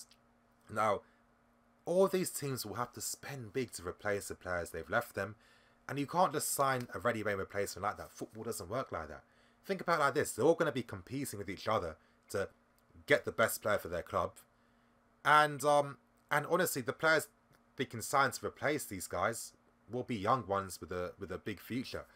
I feel if Chelsea, I know it would be controversial because we wouldn't necessarily win much, but if you just had a team that's like, you know, we don't care about trophies for the next 2 years, we're going to build this squad so they can, you know, improve its players, play in a certain system, because we know that in the third year, this team's going to be ready to challenge with things. And I think that'd be the best course of action, to be honest, you know. Because think about it, by then, let's say in the next 2 years, guys, your ex-players will be at the club having some certain roles. It'll be even more beneficial where you've got players that have been playing together for years who are even better now. You've got guys that have links to other agents, and you have that influence to bring in, top players. That's going to give us the advantage against, competing for transfers with other teams. I feel there's a lot of benefits to just being patient and thinking about the third year. That's how I do it. If I had to run the club, that's what I'd focus about, is preparing this team to be ready in the third year. I mean, we've seen a benefit to that. Remember the likes of your Lampards when they first came in, Terry's. Not long after Mourinho as the manager takes over, these guys are winners now. The model's there. We've done it before. We've seen it happen before. Honestly, I don't understand why it can't be the wave, to be honest. Okay, let me see. Has anyone sent any super chats I've missed? Timmy Terra, CFC and News. Yep, I've answered all of them. You guys, I'm going to be here for the next 15 minutes and I'm gone. I can't be doing Nini time anymore. You know, Nini time, 5 minutes ends up being half an hour, 1 hour, 2 hours. Nah, I can't do that tonight. Okay, other questions. Sorry, you guys. Let me answer some of them now. Abdi Razak, do you think Mukhtar Ali? Do you remember Mukhtar Ali from my youth team? Yeah, I know he's a Saudi Arabian international and he's at Vitesse. Let's hope that he can, get a first team spot in the Vitesse team, because I think he's a very interesting midfielder in terms of how he plays, how he likes to control the game and link up. And also he's got a nice bit of tenacity about him as well. I think Dutch football is probably the best league for him because they like to use players of that dimension. It'll be interesting to see what he's going to do in the next year or two. Okay, Sideshow Bob, hey Nini, would you consider doing a video discussing possible transfer pros and cons in our system? I think the video would do well, maybe something to consider. Yep, I agree. I'm gonna copy that comment. I'm gonna paste it so I can remember that, because I think that's a good idea as well. So thank you for that. Copied and pasted. Okay, other questions. Like I said, you guys, I'm here for 15 minutes. If you want your question prioritized, you just want to support the channel, PayPal link or Super Chat will just make your life easier. Okay, other questions. Lucas Bolt, lol, Nini time. Yeah, you know about Nini time. It doesn't stop. It doesn't stop. It goes on forever. Nathan Jerome, at everyday. Yep, that's to him. SB Danker, with Roman's mentality, that would never happen though. He especially wouldn't stand for no trophies. Maybe, but again, sometimes with these billionaire guys, the sense of reality kicks in every single time when their divorce happens, because that's when they realize, oh shit, half my money's gone. I can't start splashing around as much as I used to. I think aren't there reports coming out that he could be getting a divorce, and there's definitely issues. I mean, think about it. I mean, we know that there's been a lot of political distress with Roman in terms of, all these court cases with his ties to Russia and Putin, for example. That's a lot of stress. There's potential divorce on his hands as well. I mean, there's a reason why we're not seeing him at Stamford Bridge anymore. Worst came to worst, where let's say he was hit financially, he owns the club. So if he said, we can't afford this style, we can't afford to maybe run the club like this, we'd have to change direction. And there's a positive, and I was making this point in yesterday's stream. It's this guy, Luis Campos. And I'll make this point quickly. When Luis Campos went to Monaco, they signed him from Real Madrid. Their original plan, was that, obviously, we're going to sign big ready-made players. So they spent big on James Rodriguez, Falcao, Martinho, because they thought we have to spend money to compete, which is such a Premier League way of thinking. You don't have to. Their billionaire owner of Monaco gets a divorce, and then it's not sustainable anymore, spending huge outlays of sums on players to compete, because obviously, number one, the stadium ain't big enough. They're never going to get any decent match revenue, and they're still a small club, so it wasn't sustainable. So they were forced to have to sell all these big guys, and this is where Luis Campos came in now, because again, during this time that he'd been completely changing the infrastructure of the club in terms of, having the infrastructure the same as a big club, scouting, proper scouting departments, tactical teams that obviously analyze opposition. We did the medical department to make it up to date. He did a lot of things. Now this was the genius of Luis Campos. He came in, restructured everything. He changed the philosophy of the club in terms of looking to young talented players no one knows of and flipping them for big money in the future. It took this guy 2 years, you know, and then Monaco were in the quarterfinal of the Champions League. The year after that, they win the league. Third year, third season, a guy that didn't spend any money doing things like that. And I kind of feel that, I mean, God forbid, maybe, you know, hopefully Roman's okay, whatever. But again, imagine that was a possible reality. We know that Roman's got issues now, that we couldn't obviously use our financial resources to help us compete. We'd be forced to have to find a new method and alternative. And we do know that the club is negotiating with Campos. Now, you guys, for me, when it's announced that Campos is the new director of football, it's time to be positive. It's time to be excited. That's all I'm saying. Because you can't take a nothing team like Monaco, and then in 3 years you've won the league with them, and then Monaco are making money like they've never made in their entire lives. You know, signing guys for nothing, and then getting nearly 10 times the amount for them. You know, it would be an exciting time at this club if that happens. SB Danker, so what Nini's trying to say is get yourself to marry a hoe. Yeah, that's what you took from that. Fair enough, mate. No, I'm joking. Okay. 10 more minutes, you guys. If you want any questions, prioritize. Now's your chance. Nothing big. Nothing, you know, nothing a lot. Okay. CFC Anuj, do you think in the future we may see a new owner that is just out from the blue moon? Who knows? Who knows? I mean, this is the thing.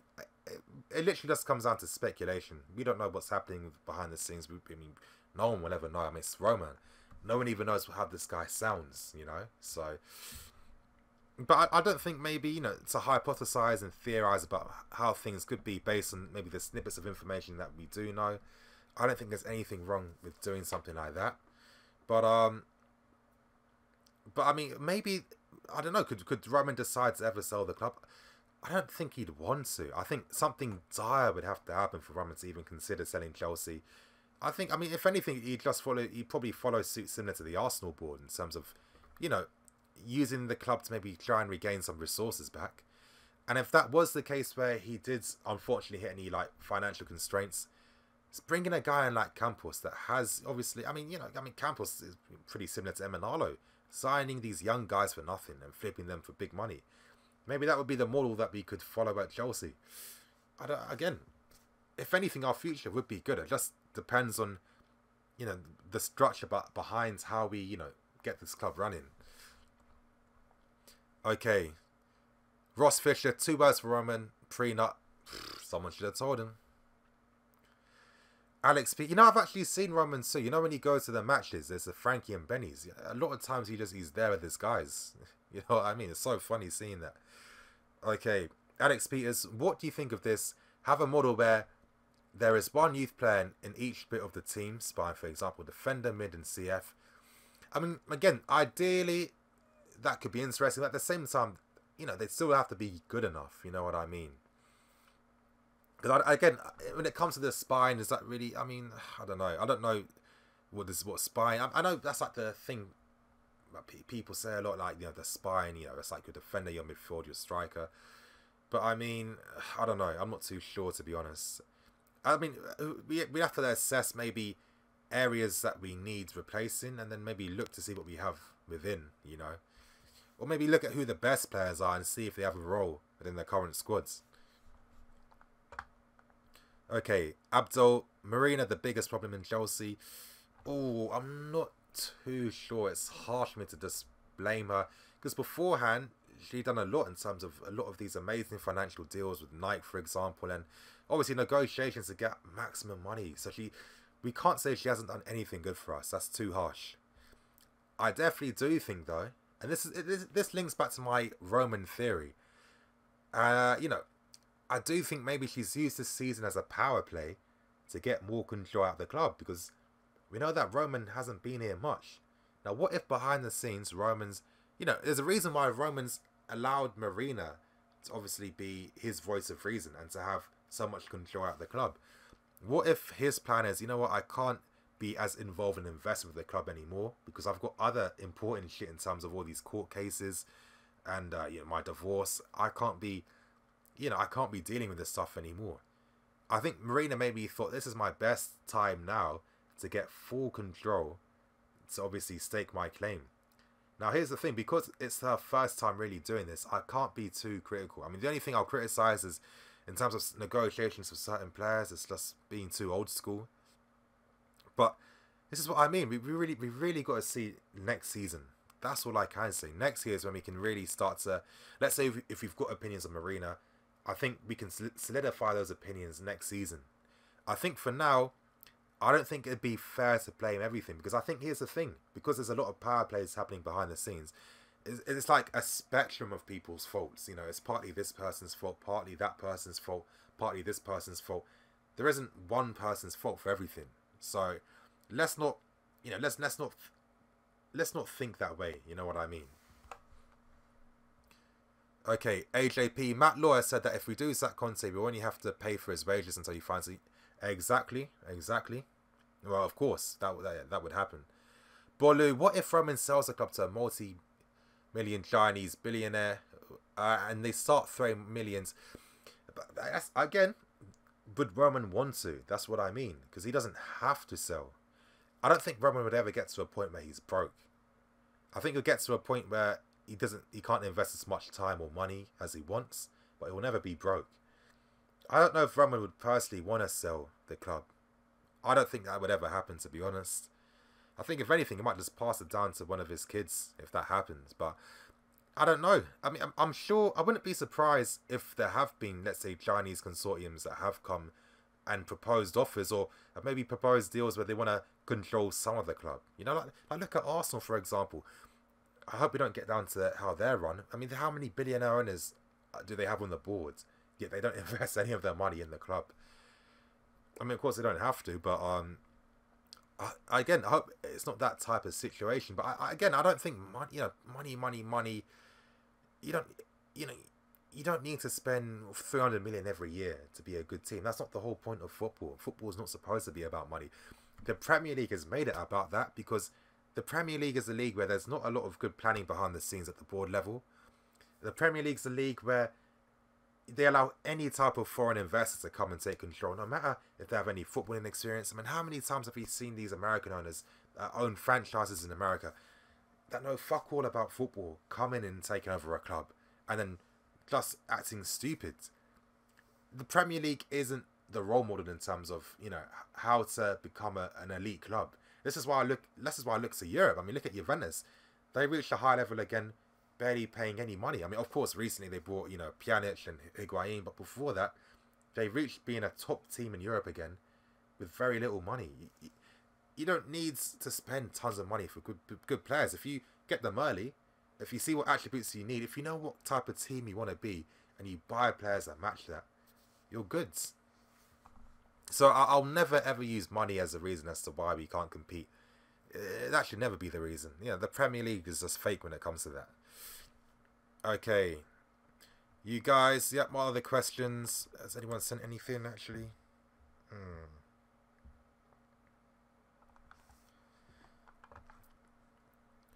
Okay. Okay, has anyone sent any super chats that I've missed? Yeah, you guys, I know the stream's popping a bit now. That's the thing. It's time for me to go now. But this is what I mean. I've got no discipline. I should be going now, but I know that a lot of people are still involved.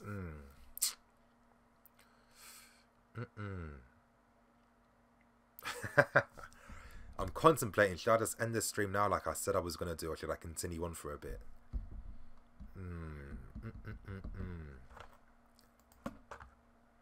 I need a minute to think about whether to end it now or continue. Okay. Mm.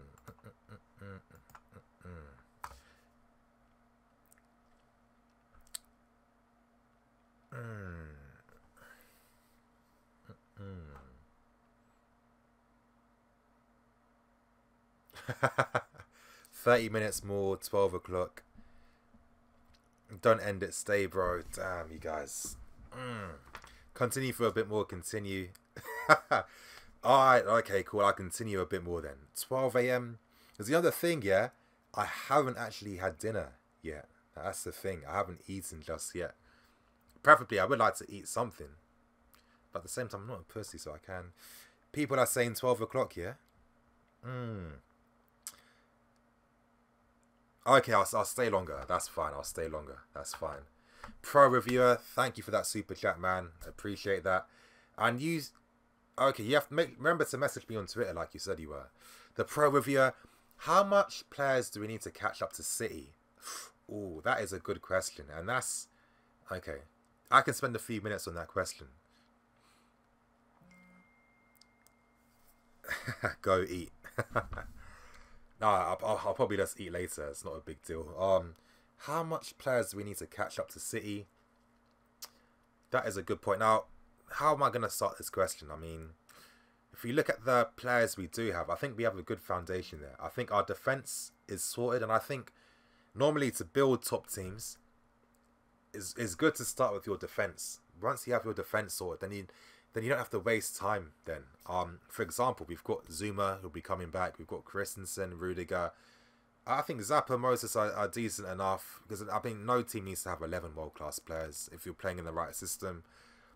Emerson, I'm looking forward to seeing what this guy can do. I hope next season he gets more of an opportunity. I think defence we're sorted, so we don't need to invest in that area. We've got N'Golo Kante. Now, if Kante was available in the market, every team in the world would be going in for him. Every team. That's no exception. So we've got that. We've got Eden Hazard here and Courtois. Courtois is one of the best top 5 keepers in the world. I think when you're top 5 in any position, that means a lot. And Hazard's one of the top 5 players in the world. I don't care. He is. I don't care if his form's a bit poor recently. He is one of the best players in the world.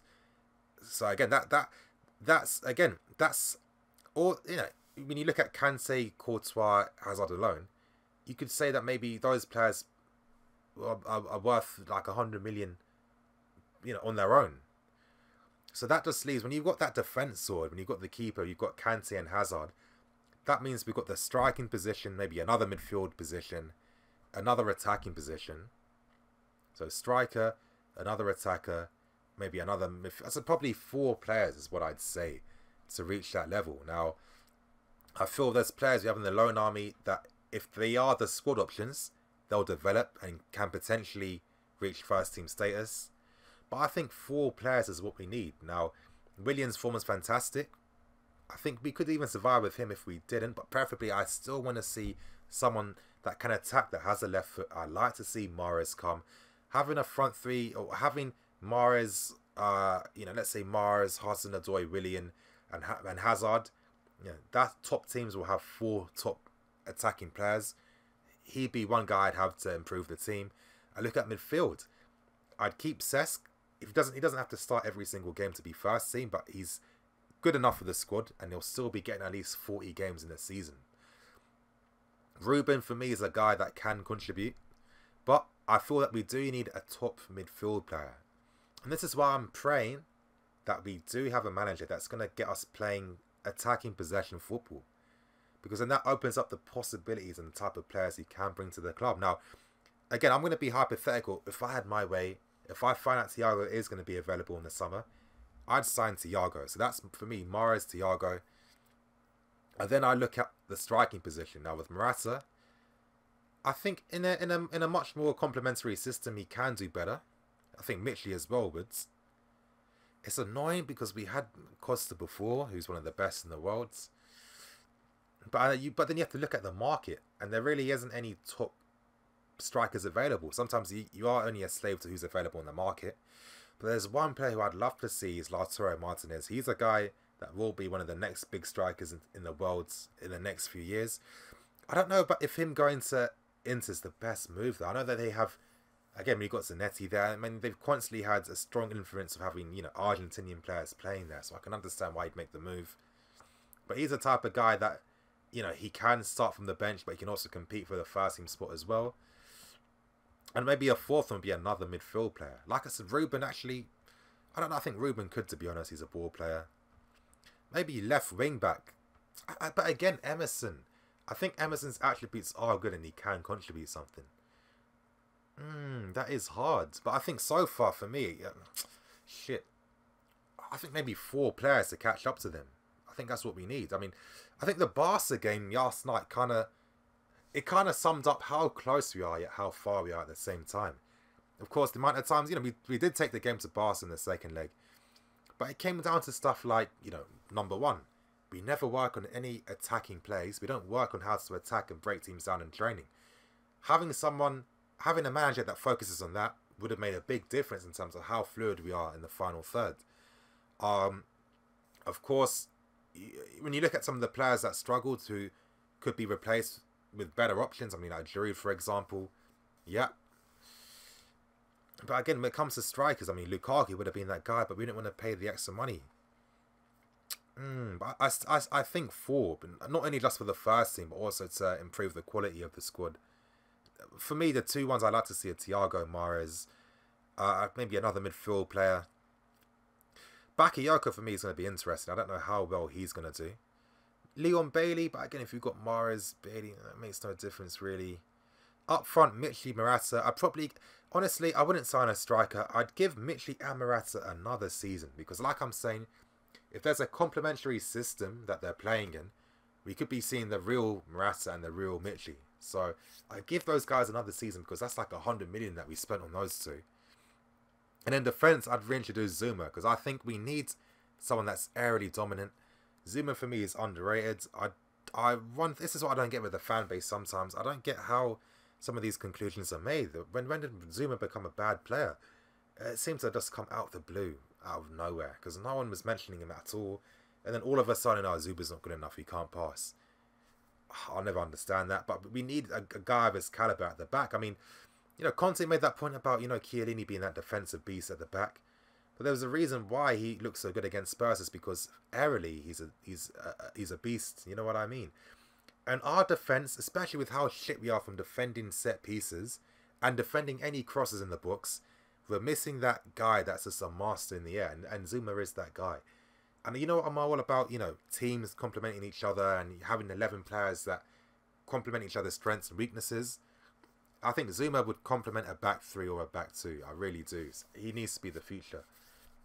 Then I think once you have a guy like an Mahrez that's better at attacking, and once you've got, let's say, midfielders that are better on the ball, I mean, we could have a midfield 3 of, if you've got a midfield 4 of Thiago, Ruben, Fabregas, and Kante, I think you can play football with that. You know what I mean? Especially if Barkley's one of the backup guys as well. You definitely have the squad that can play football and can do stuff. Again, just to end this question because I'm going on way too long, I think 4 players, 4 players is all we need. Kwame, thank you. Finally, someone who speaks sense about Zuma. Thanks for that. Really needs to replace Moses. Yeah, I say that, but I mean, the reality is, what top wing backs are there or right backs are there? I mean, remember when everyone wanted Semedo? This is a guy where he's not getting into the first team for Barcelona. Who is there? I mean, who is there on the market, really? This is what I mean. If we get a system where the lives are made easier for the wing backs, then I think we can start to see more of what they can do. I mean, there was a reason why everyone was raving about Moses during that 13-game unbeaten run. That was because teams couldn't cope with our wing backs because they weren't prepared tactically with how to play against them. This is why we probably saw Moses' best form, because he was able to play with more freedom and he had more space in front of him to do stuff. Moses was a guy that was actually getting inside the box. Moses now he rarely ever gets inside the box now. That's what I mean, you guys. With teams, it's all about fine-tuning and tweaking everything to try and get players to be at their 10 out of 10 best where they play. So it can be hard, I guess Sterling. Yeah, exactly. Sterling over Zappa. Again, I think, with Zappa, again, I don't hate the guy, but for me, it's the fact that he's limited.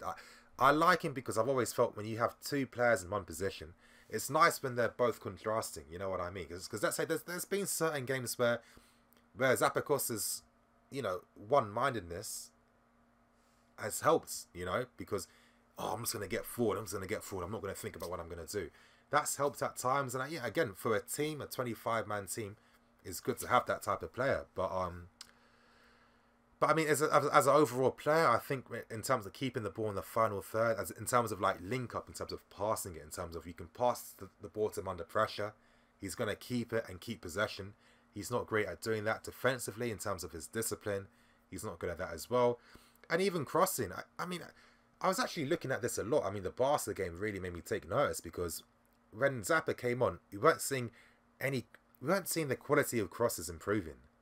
But it got me thinking, because I actually did watch some of the balls he was putting in at Belotti when he was at Torino. And there was a wider diversity of crosses going inside the box. And again, it makes that point too. I mean, you looked at Zappa, he did have a bit more license where his crossing was much more effective. And this makes a difference, you guys. I mean, this is what I mean with teams and fine building. It's like, you know, like when you play, let's say you play an RPG game. You know, you've got your character, you've got all these outfits and specs, you know. He's got this sword, he's got these boots, he's got whatever. And you fine-tune the hell out of it to make him as powerful as he possibly can be.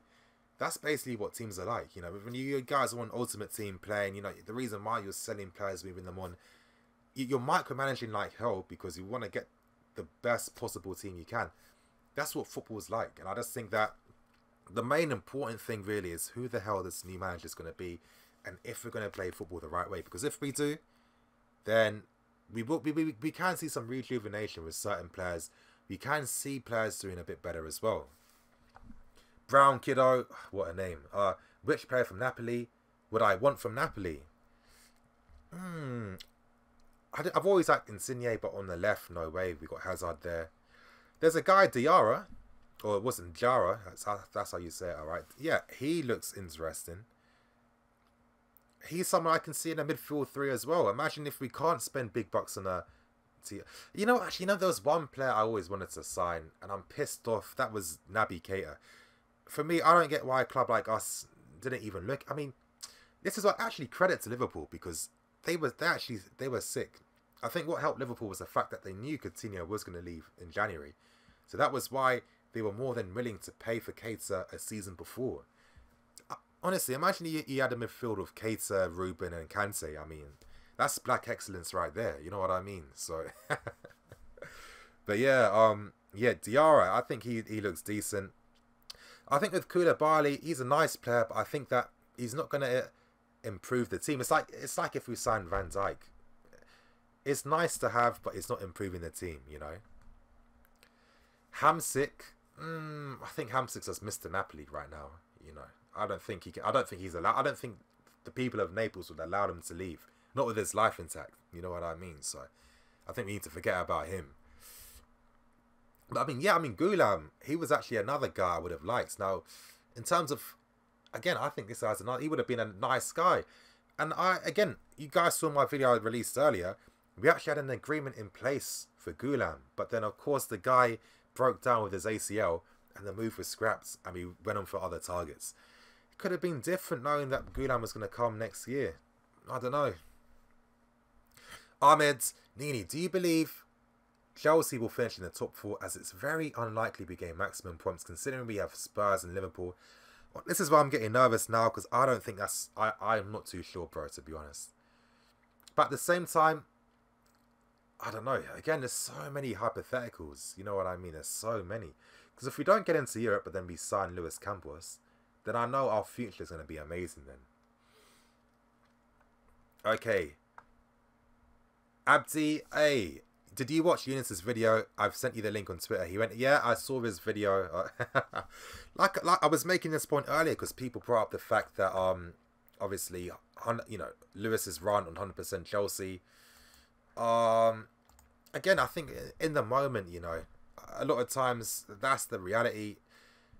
I've said stupid things in the moment. I think everyone does. You know, you can't control your actions when you can't premeditate what they're going to be. You can only try and make sense of the emotions you're feeling in that moment in time. Of course, if you're more like self-actualized as a person, which is a very hard state of mind to be in, then yeah, you will be a bit more composed with your thoughts. You will be a bit more analytical. You will take your time a bit more to process your emotions. You know what I mean? But I think with guys like Louis and Eunice, they are very, you know, they're very emotional guys. And not in terms of, that being a bad thing, but passionate. They're one of their emotions. If they feel a certain way, they have to express it immediately. But yeah, I think when you're a person like that, naturally, there'll be times when people like what you say, and there'll be times when people don't like what you say. Okay, Brown Clements, appreciate that super chat, man. Thanks a lot. I don't watch Go to Games. I watch your vids. Hey, thanks for that, man. Thanks for that. But come on, don't lie. You definitely watched the Barcelona game yesterday. You don't lie. You definitely did watch it yesterday. Okay, Mark Alfaro. With Conte's current system, we will definitely lose to Spurs. They are destroying teams. Yeah. But again, this is where, God's plan, this is where it comes into play. I mean, Kane just getting injured. Knowing our luck this season, of course, Kane will probably be fit in time for when we play Spurs. But, I mean, for him to pick up an injury like that, not having Spurs in the team, I mean, I don't know if anyone watched my video I released a few weeks ago about our top 4 chances. And I basically stated that, our best bet of getting into Europe next season is going to come down to Spurs. Spurs have to play most of the big teams. They still have to come to Stamford Bridge where they don't win. Kane might not even be, let's say Kane plays, he might not even be, he definitely won't be fully fit. He might play, but he's not going to be at his 100% best. There's still hope. There is still hope that something can happen. But again, when you look at Spurs, I broke down that Spurs have to play most of the big teams. Now, their record's been good, but they've lost the most games against teams in the top 6. And with Liverpool, their record's been decent, but they've drawn the most games against teams in the top 6. And and again, earlier this year, we did beat Spurs and we did draw against Liverpool. So I think with Conte's tactics and how, maybe, of course, we know they're pragmatic, that could help us. Not saying that we have to play like that, but there's a history of that type of tactic working against Liverpool because we're unbeaten against Liverpool under Conte. And it's worked against Spurs because we've only lost once to Spurs. So I do have hope that we still can get into Europe. And basically that was the whole sentiment of that video I released. Okay, Everyday Monday, I'm scared of playing Spurs, so I'll press us into our own half. Yeah, but I mean, look at the past histories. That's like, for example, Conte can't beat Wenger. Poch hasn't really been able to get much against Conte. And I'm not saying it's because of Conte's been such a genius against Spurs. A lot of times our players have come through to get us the win. But I think all the slip plays a part in football. Sideshow Bob, Eunice was spot on about Moses. I don't know. I didn't agree with it, to be honest, but you probably knew I wasn't going to agree. Kid Flame 1127 Nini, what would be your lineup if we go for a 4-3-3 next season? Bro, you got to give me more context, like in terms of if I could sign the players for the team I want, or with the players we currently have. Okay. Dan plays games. Get Jack back in. He loves the club. I mean, of course, he's been a fantastic servant. He is a club legend. No one can ever say shit against that. And to me, in the all-time Chelsea 11, Jack 100% is in that team. But maybe he's a bit in the decline. Maybe he's getting a bit old. But again, it's hard because Arsenal is still Arsenal. It's not as if he's getting proper protection with that defence anyway. I mean, it's easy to say decline because he's getting older, but then, you're seeing keepers who play into their 40s, so... But maybe Jack personally could be in his decline. We know that one massive help to Petr Cech was the goalkeeping coach. That was the Lolichon, whatever.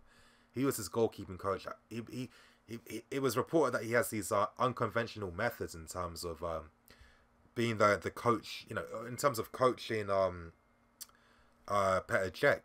And obviously, I don't think he's not the goalkeeping coach at Arsenal. And it's no surprise to me that Cech has struggled a bit without having his number one coaching. Let me say that shit properly. There's a reason why Cech has struggled to me, because he doesn't have his goalkeeper. Why am I fucking struggling with my words? There's a reason why Cech is struggling, because he doesn't have his old goalkeeping coach. That's how I see it being. Okay. The Pro Revere HD, all things Chelsea. Who is the most overrated and underrated player in every league? For me, overrated player Griezmann, underrated Timo Werner. That is a good shout, I'm not going to lie.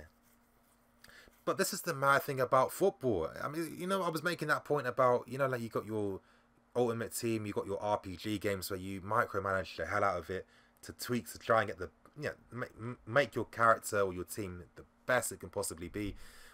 Now, with Atletico, I always knew that they were missing a striker like Costa. Now, to me, it's no surprise now that Costa's back in the team.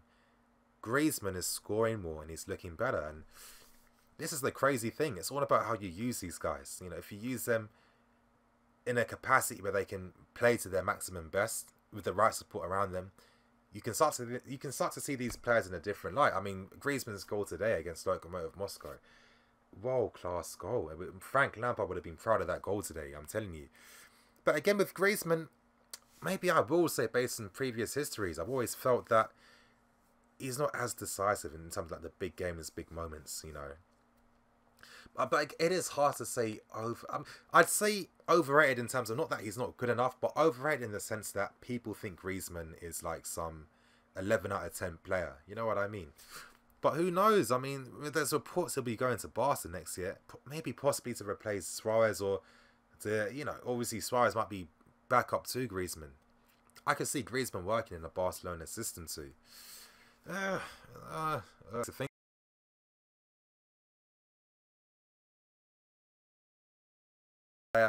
Now, that's a fun question. Now, with Balotelli, for me, I think with Balotelli, I think it's like a cautionary tale in terms of having patience when you're a youngster and finding the right clubs to play for. Because for me, I compare Mario Balotelli to Ibrahimovic in terms of the style of player. Now, a lot of times when you say compare this player to that, people always automatically think, oh, are you trying to say he's as good as him? No, let's say you have a player that plays similar, box to box, they have the same style, like Silva and Iniesta. You know what I mean? I think stylistically, Balotelli was similar to Ibra. But I think the issue with Balotelli was the fact that he kept rushing his moves. Now, why was this the issue? Well, every time Balotelli signed for clubs, Balotelli couldn't play like Balotelli. Now, this goes back to my comparison with Ibra. With Ibra, you know what you're getting. There's one thing you're not going to get from Ibra, and that's you're not going to get Ibra running and behind. You're not going to get Ibra pressing defenders. You're not going to get Ibra running into channels. That's not happening. Ibra is a guy, you play him up front. He's good enough that he can drop deep to link up the play, have runners around him. He's that type of guy. To me, Balotelli is the same style of striker as well. It's no surprise to me why he struggled at certain clubs. At Liverpool, for example, Rodgers thought he could turn him into a guy that would press and run the channels, but no, Balotelli isn't the striker to do that. And it's like, sometimes you can't always, especially when he's always like older already, you can't always get these guys to do things that they're not meant for, you know? And now this is why I go back to the point about the cautionary tale of being patient and not rushing moves, because there's a reason why Ibra was allowed to be Ibra. There's a reason why teams never told Ibra to do anything different. There's a reason why, you know, he wasn't told to run more or press more, or you know what I mean. That was because Ibra made a career doing what he does, because he bangs in the goals playing how he plays. So when the top teams were signing him, they were signing Ibra knowing that we're signing Ibra to play as Ibra. But not signing Ibra to do things that Ibra doesn't do. And I think this is where Balotelli fucked up, because if he was more patient, let's say he said that into Longo, or let's say he didn't necessarily go straight to Man City. Let's say he went to a club, that, like, you know, like on the level of like a Tottenham, where you're going to be playing week in, week out. They're going to let you play how you want to play. Then you can build your career and then, you know, take your time to progress over the years. Because I think that technically Balotelli, I mean, the guy can do everything. Long shots amazing, link up play is great, skills, but don't expect him to move. He's going to stay central. Now, when people say, oh, he's lazy, blah, blah, blah, no, I don't like that shit, because he's not the type of guy to play like that. So all these clubs that have signed him, expecting him to do different things, again, it sums up the stupidity in my opinion. And it's just like, maybe if Balotelli was more patient and he played for clubs where they would let him play his way, because then you'd see what he could really do. I think that there'd be a different universe where teams are signing Balotelli to let him play as Balotelli. But that's just my opinions on the matter. Yeah, you can't teach Ibra. Yeah, you can't. Yeah, exactly. Fizzy. Yeah, exactly. Like, you can't teach Balotelli. But for some reason everyone wanted to teach him, and it was just like it wasn't the best for him. Sue's David, I love your channel as a Barca fan. I appreciate that, man, and of course, congratulations on going through. It was definitely a schooling in terms of with the levels between being one of the best clubs in the world and trying to be one of the best clubs. So yeah, congratulations on going through. And you know what? Because it feels like so surreal now, because the amount of preparation, obviously the amount of times I've watched Barcelona play on TV for, when I'm making videos, the amount of times I'm analysing what they're doing as well. I've watched so much of Barcelona recently where it's becoming a bit of like a normal thing now to just record the game and watch it. So yeah, like I said, this congrats, man. Okay, Everyday Monday, man, Chelsea YouTube has been missing a guy like Nini. Where were you when these ham rolls like Younes were crying in the or defending John Terry racism? Bro, appreciate that, man. Honestly, I wish I was on a bit earlier. I was planning to get onto YouTube, in the 15-16 season, but I'm not gonna lie, I was getting, like when you put yourself in the public eye, because obviously I had no experience in terms of knowing how to use YouTube or social media. I didn't have any social media accounts. I didn't know how to edit or nothing, and I've always been kind of like, I'm the type of guy where I'm reserved if you don't know me, but once you get to know me, I open up. So like for me to obviously go on YouTube and obviously like put myself out there, it took me a while to get around the idea of doing that. So but again, after a while with the football especially, because I love talking about football, I love the game, I felt like it's the best way for me to express myself. So but yeah, I mean, I've definitely learned a lesson. Anytime you feel uncomfortable about anything you do, anytime you've got something new you want to start and you're feeling cautious or you're not too certain, I think the best advice I can give is do it, because over time you will get better and you will improve and you will become comfortable. And I kind of feel like, let's say if everyone had that mentality, I'm not trying to do no preachy shit, it's just more like observation. If everyone took the chance to just be okay with wanting to learn something and being patient, then I think you get the rewards in the future. Okay, what other questions are there? Chelsea need Koke. Yeah, it'd be interesting. Koke is like a very niche player for me, because Simeone's never wanted to use this guy in midfield in the middle, but it makes sense because with Simeone's system, he feels that Koke doesn't have that defensive nous that he'd want for a guy to play in the middle. But Koke's been playing as like a wide playmaker for so long. But I think Koke, he could work in midfield, but I think you'd have to have two in midfield, or you'd need to have a Kante beside. Actually, no, you'd have to have a three-man midfield for Koke to work, to be honest. Okay, Dan CFC, do you think Torres' time at Chelsea was good, worth 50 million? No, with Torres, no, obviously it wasn't worth it. Now here's the thing, when we signed Torres, we didn't sign Torres to be Torres. That Chelsea team was a team where our midfielders used to get goals. Our strikers had to drop deep to obviously link up the play. And we all know that Torres is the ultimate poacher. You know what I mean? He was always about playing on the last line. There was a reason why Liverpool played with two defensive mids, and obviously they're lucky they had Alonso, one of the greatest midfield players of this generation by far, and having Mascherano alongside that. But there was a reason why he played everyone so deep, because he wanted Torres to be on the last line. He wanted Torres to be able to make the runs in behind, and because Torres was that focal point, he was able to get all the service and finish off moves. Now with Chelsea, when we signed him, we were never ever going to use Torres like that. Now, of course, at the time when I was younger, I didn't know too much about football, so I didn't realise that. But as I was getting older and obviously trying to understand the game a bit more, I clocked that, I realised that. So Torres was never really ever going to get a chance to show what he can do. I think the only time where he was able to show a glimpse of maybe what he could offer was that season he got, I think, 22 goals. That's when we signed Hazard and everyone. That was when he was able to get a bit, he's able to get a bit more comfortable service that he likes, because he had players around him. He had Mata as well too, that were able to find him. But by then, he was already a player in the decline. It could have been a different story. Imagine we were signing 50 million Torres and we had Hazard and Mata already. I think it could have been different for him, Tiggs, If Conte stays, I can see Vidal coming in the summer. Him and Kante would be insane. Tiggs, that definitely won't happen because obviously Vidal is going to be 31 in the summer. I think reports coming out that he'd want like nearly 200,000 a week and a 4-year contract. There's no way you're going to pay a guy that much money for the next 4 years because you'd never be able to get rid of him. Never ever.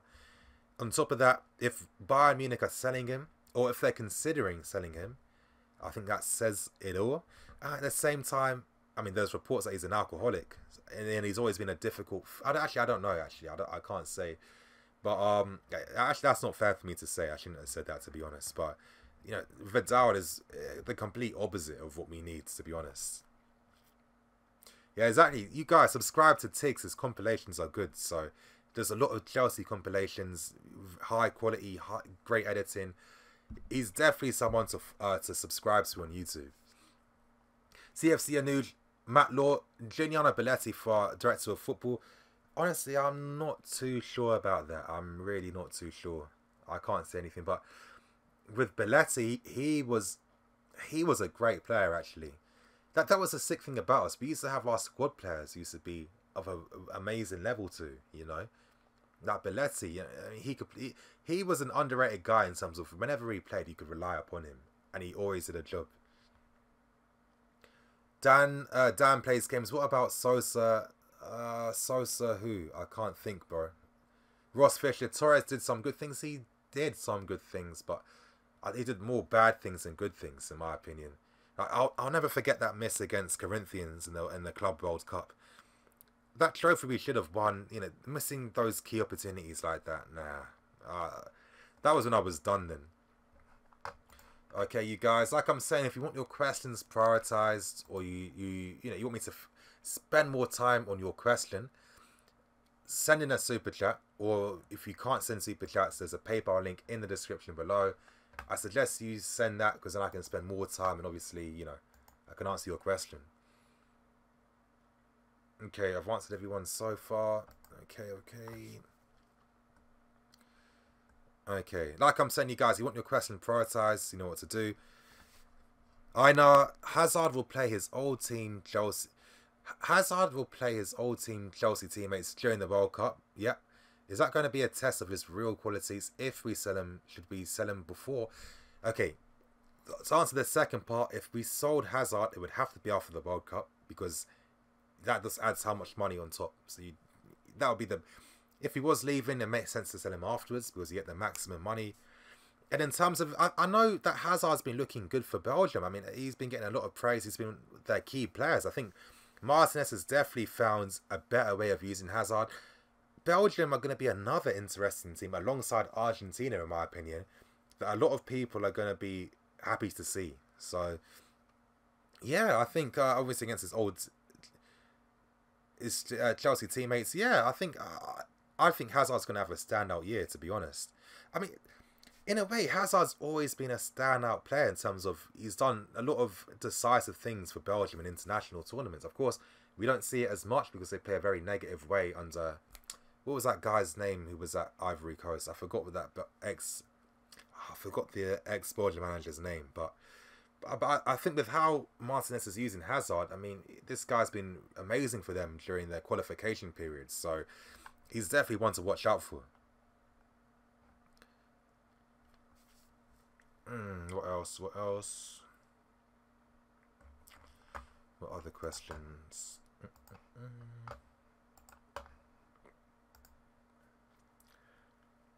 What else?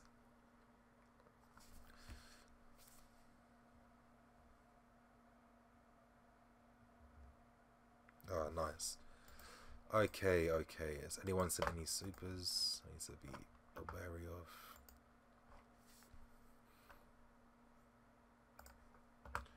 of? Okay. What other questions are there to answer? Yeah, Wilmots. Harsh, yeah, Wilmots. I know. We have Argentina for our first game. Oh boy. First World Cup ever. That's going to be very difficult, but I know the feeling because I remember when Ghana reached the World Cup too. You know, and then I was lucky because I actually went to the game where we played Brazil. And I watched Ronaldo score his last ever international. I watched Ronaldo, the original one.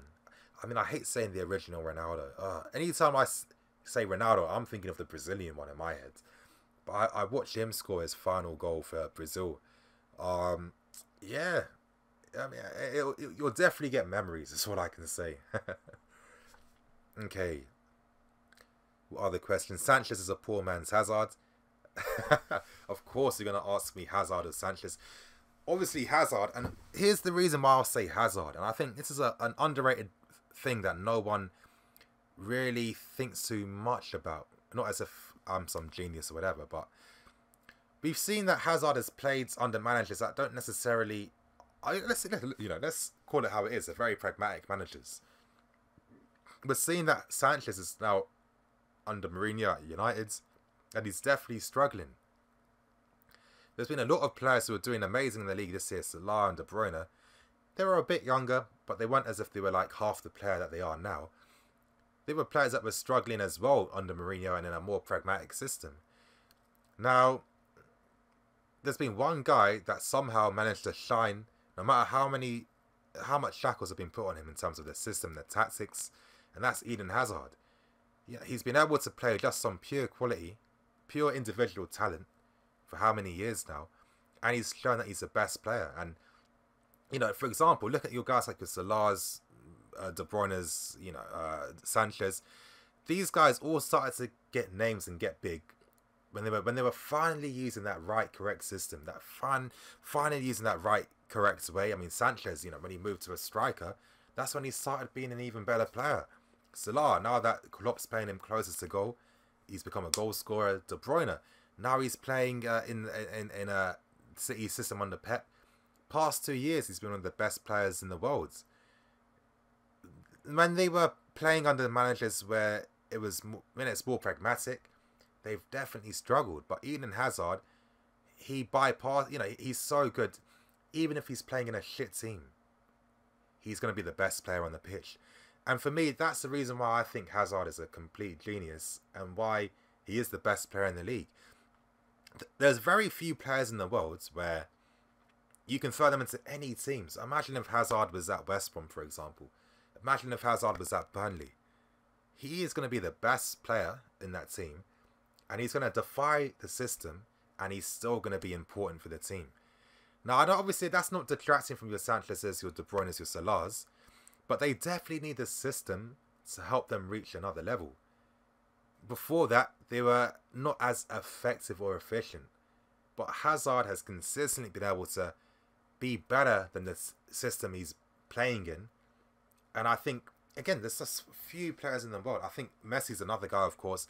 You play in any team in the world, he's going to be the best player. I think Drogba was a guy beforehand. You play for any team, you're going to get something from him. I think there's a few. I think low-key guys like Dimitri Payet. I think this guy, you can play him in any team, and he's going to be an amazing player. I think there's a few players out there that can defy the systems they're playing in.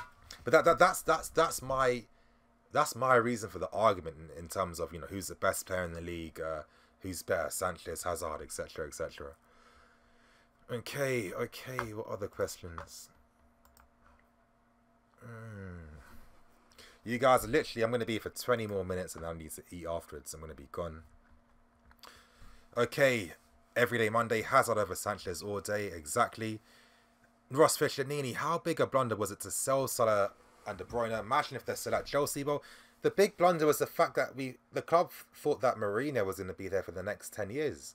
So I think this is why they were more willing to let Mourinho have the say in terms of moulding the squad he wants and getting rid of players easily, or deeming them surplus to requirements. And this is why Salah and De Bruyne didn't work. And you can see why this is just a pain in the ass to Emanalo, because I know I'm praising Luis Campos a lot, but I mean Emanalo is exactly the same. It's not really any different. I think it's a lot of things we're forgetting about. I mean, he had his own data analytics system.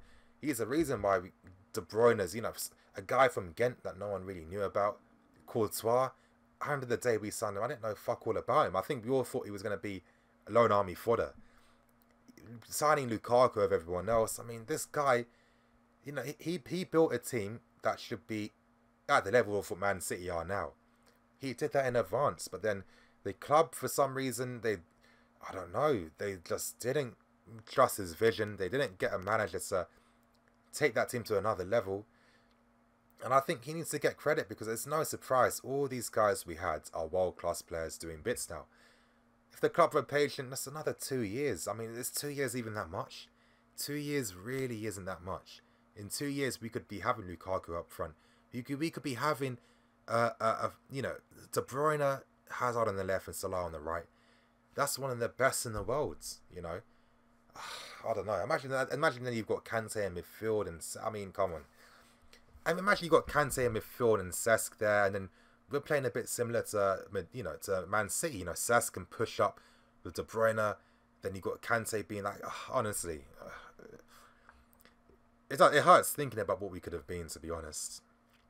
Eriksen, Su, yep, Davids. Eriksen is class 100%. I'll make this point. I'll sound controversial. I don't really know the difference between Eriksen and De Bruyne. Can anyone in the comment section give me a specific reason as to why maybe a De Bruyne is better than Eriksen, or why Eriksen is better than De Bruyne? I think it's another situation where, you know, it's the debate between who's better, Silva or Iniesta.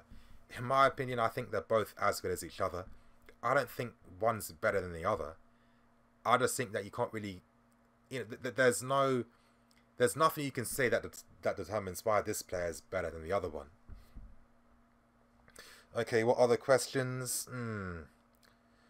Okay, Quirk J1. Do you think our defense has suffered without Luiz in the team? Of course, I definitely think so. I mean, this sums up the club. I was really praying we'd see a back three of maybe Christensen and Luiz playing together, because not only would Christensen learn and develop more, we also get the real leader. Now, I know people praise Aspie as being the leader. They only praise Aspie when we lose games, because, you know, Aspie's, he's always going to be 7 out of 10. He's always, no matter what game, he's always going to be solid. But Luiz was the leader, and it's just like, you know, this guy was leading their defence, controlling things. Every big game last year, I know we've all got short-term memories, but that game against Man City in particular, Liverpool, I mean, how many times big games was this guy being dominant and being our best player? We've definitely missed not having him. I mean, one thing we missed too is playing out from the back. How many times was he starting attacks, playing that quick driven pass to Hazard? We've missed that. Luiz can't play those passes out to Morata too. You know, Costa was getting that service from Luiz as well. I don't know. It's a shame. Again, the number one main thing was Aguero being a prick, and obviously that disgusting tackle on his knee, because that's been the main thing that's affected this season. And then second is obviously the thing with Conte. But let's not forget, you guys, the main reason for Luiz this season is his knee, and that's because of Aguero. Conte comes second in this, in my opinion. Okay. Fizzy, Courtois out.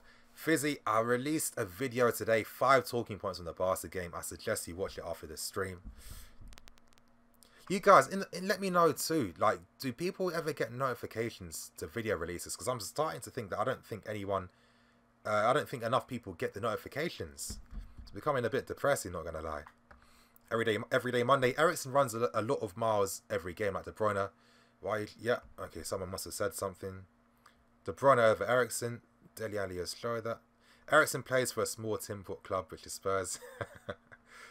Quite. Do you want to see Berger back in the team?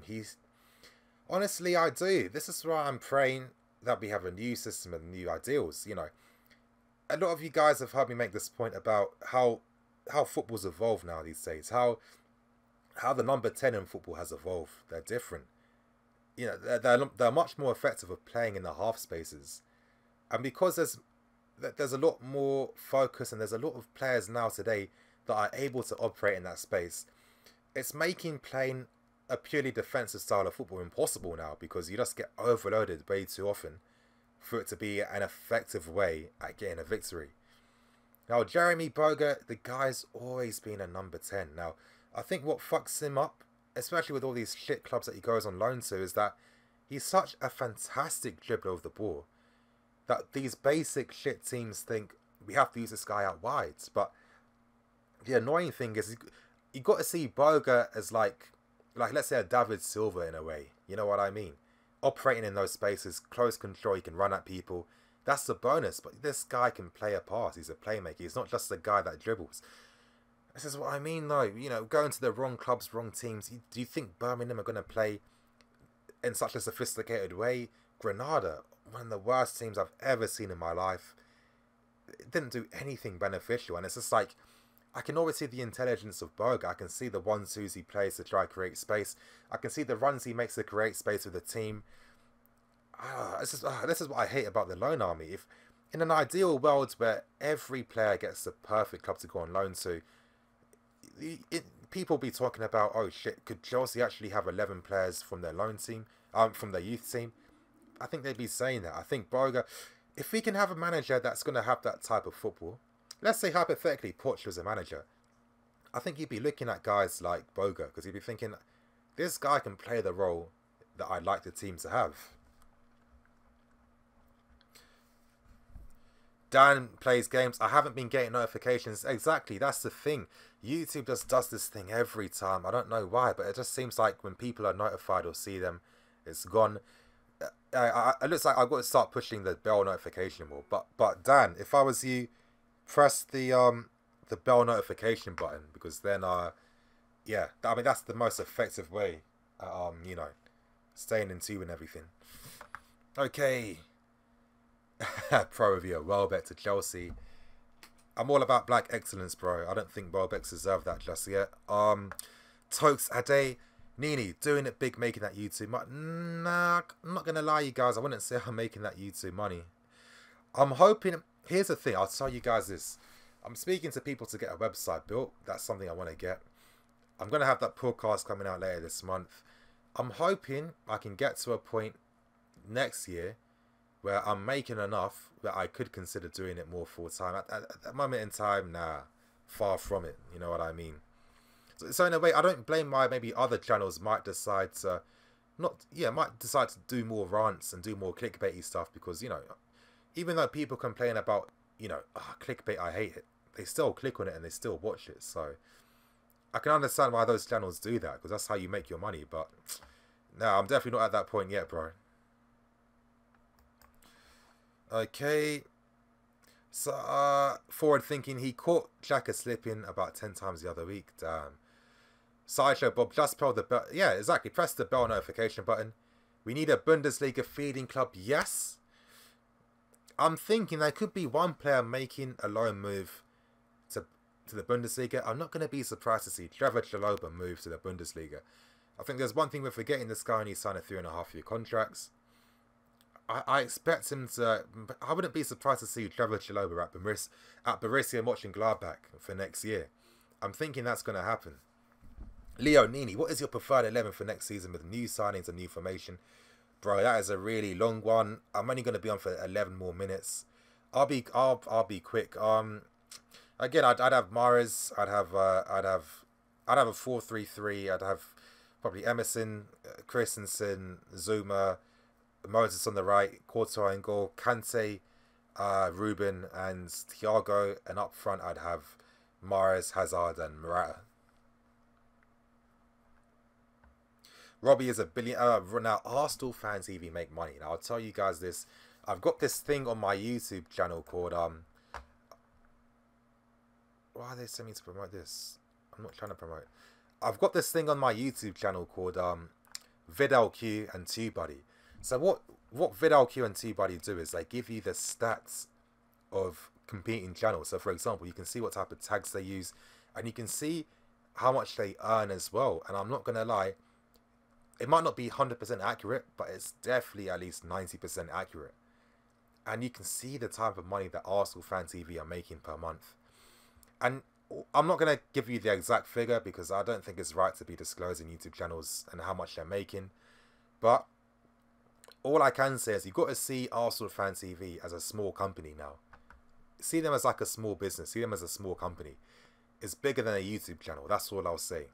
That's all I'll say about Arsenal Fan TV. Forward thinking. Build a low fan base. Exactly. 100%.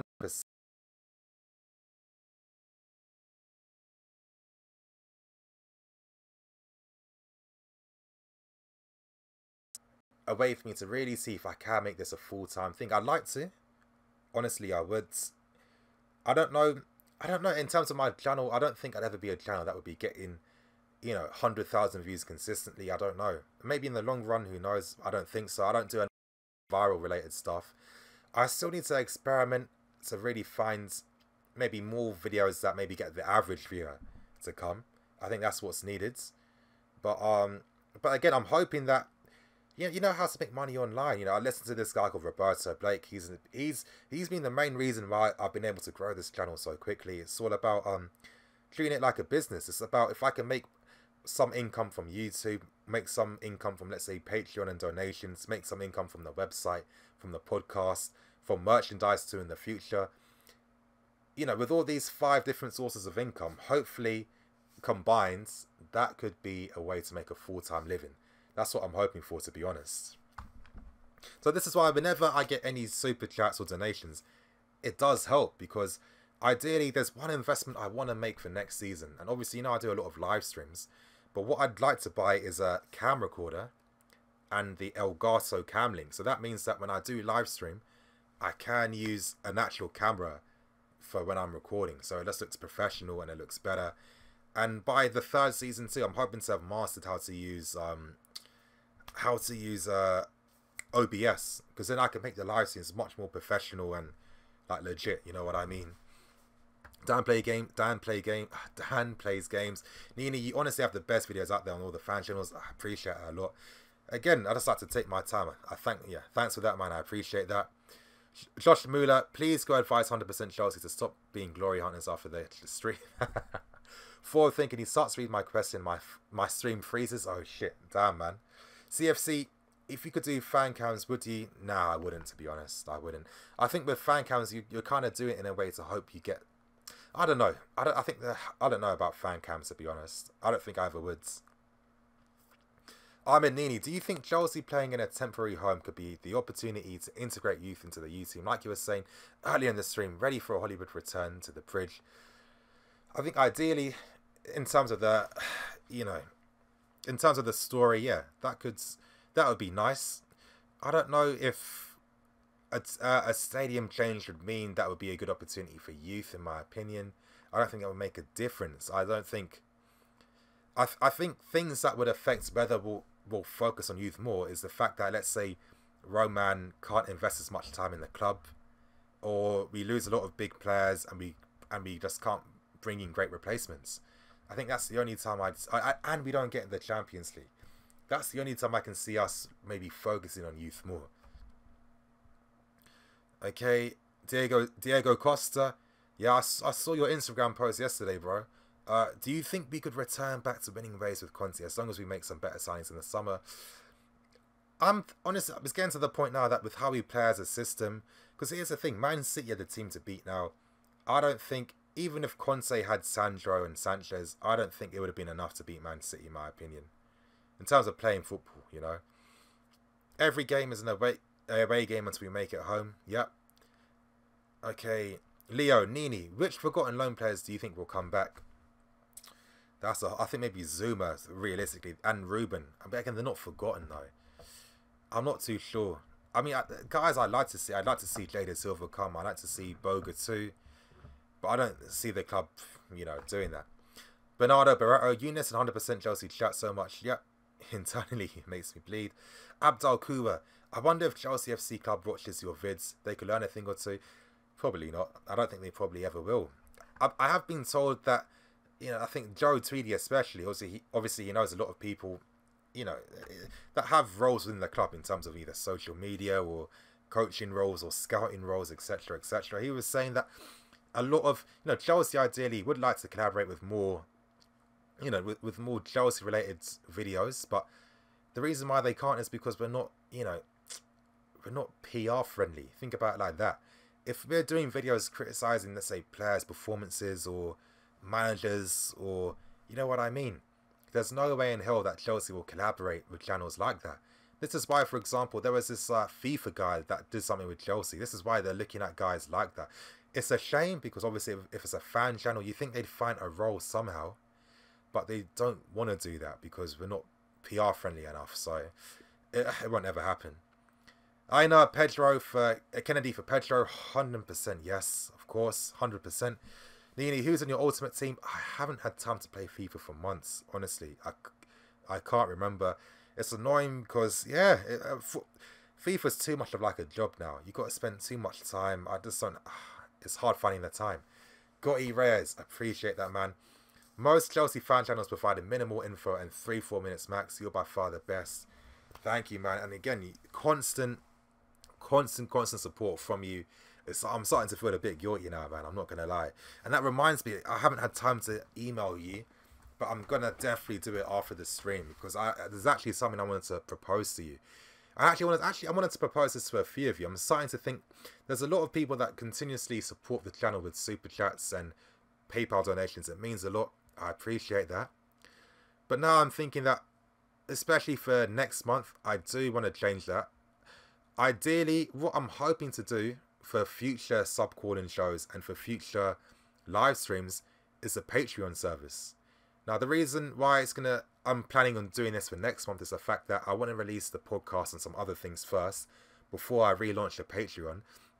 But I'm thinking there's certain guys that have already, sent in enough money.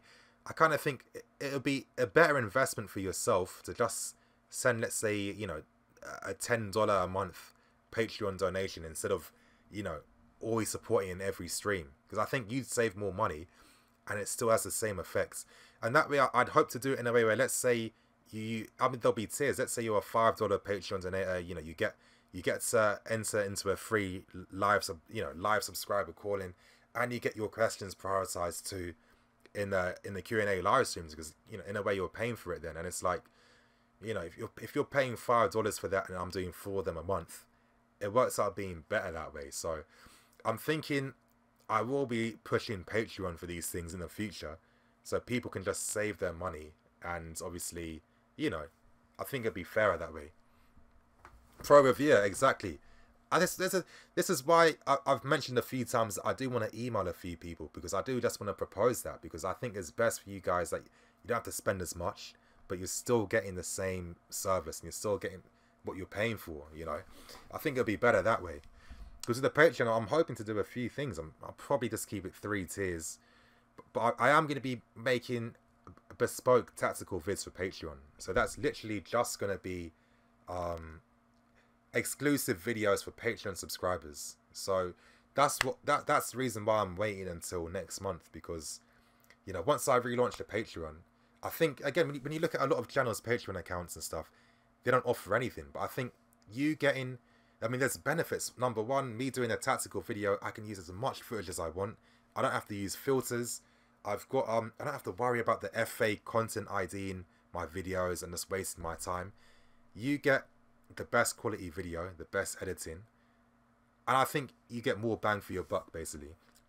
I know, Nini, just don't burn out. Be careful with your time. Yeah, man. I don't know. Again, I've only done YouTube for a year and a bit. I haven't felt burnout just yet. Sometimes I can. I'm lucky my girlfriend's been very supportive too, because most times I do probably see her maybe once a week, or sometimes, once every 2 weeks or something. So I've been lucky that she's been supportive and allow me to do my thing, because it is very time consuming.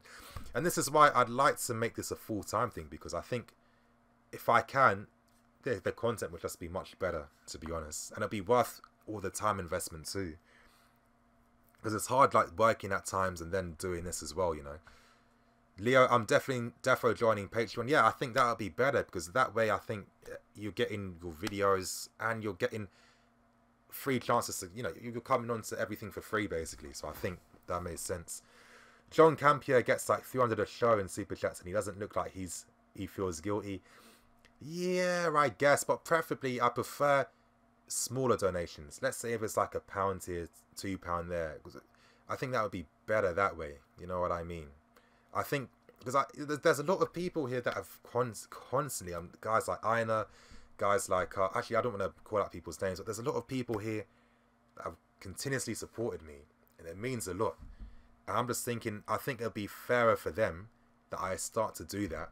So obviously, I think that's the best way going forwards, because I can't just keep, I'm feeling too guilty just having, X amounts of money from one person and stuff like that. You know what I mean?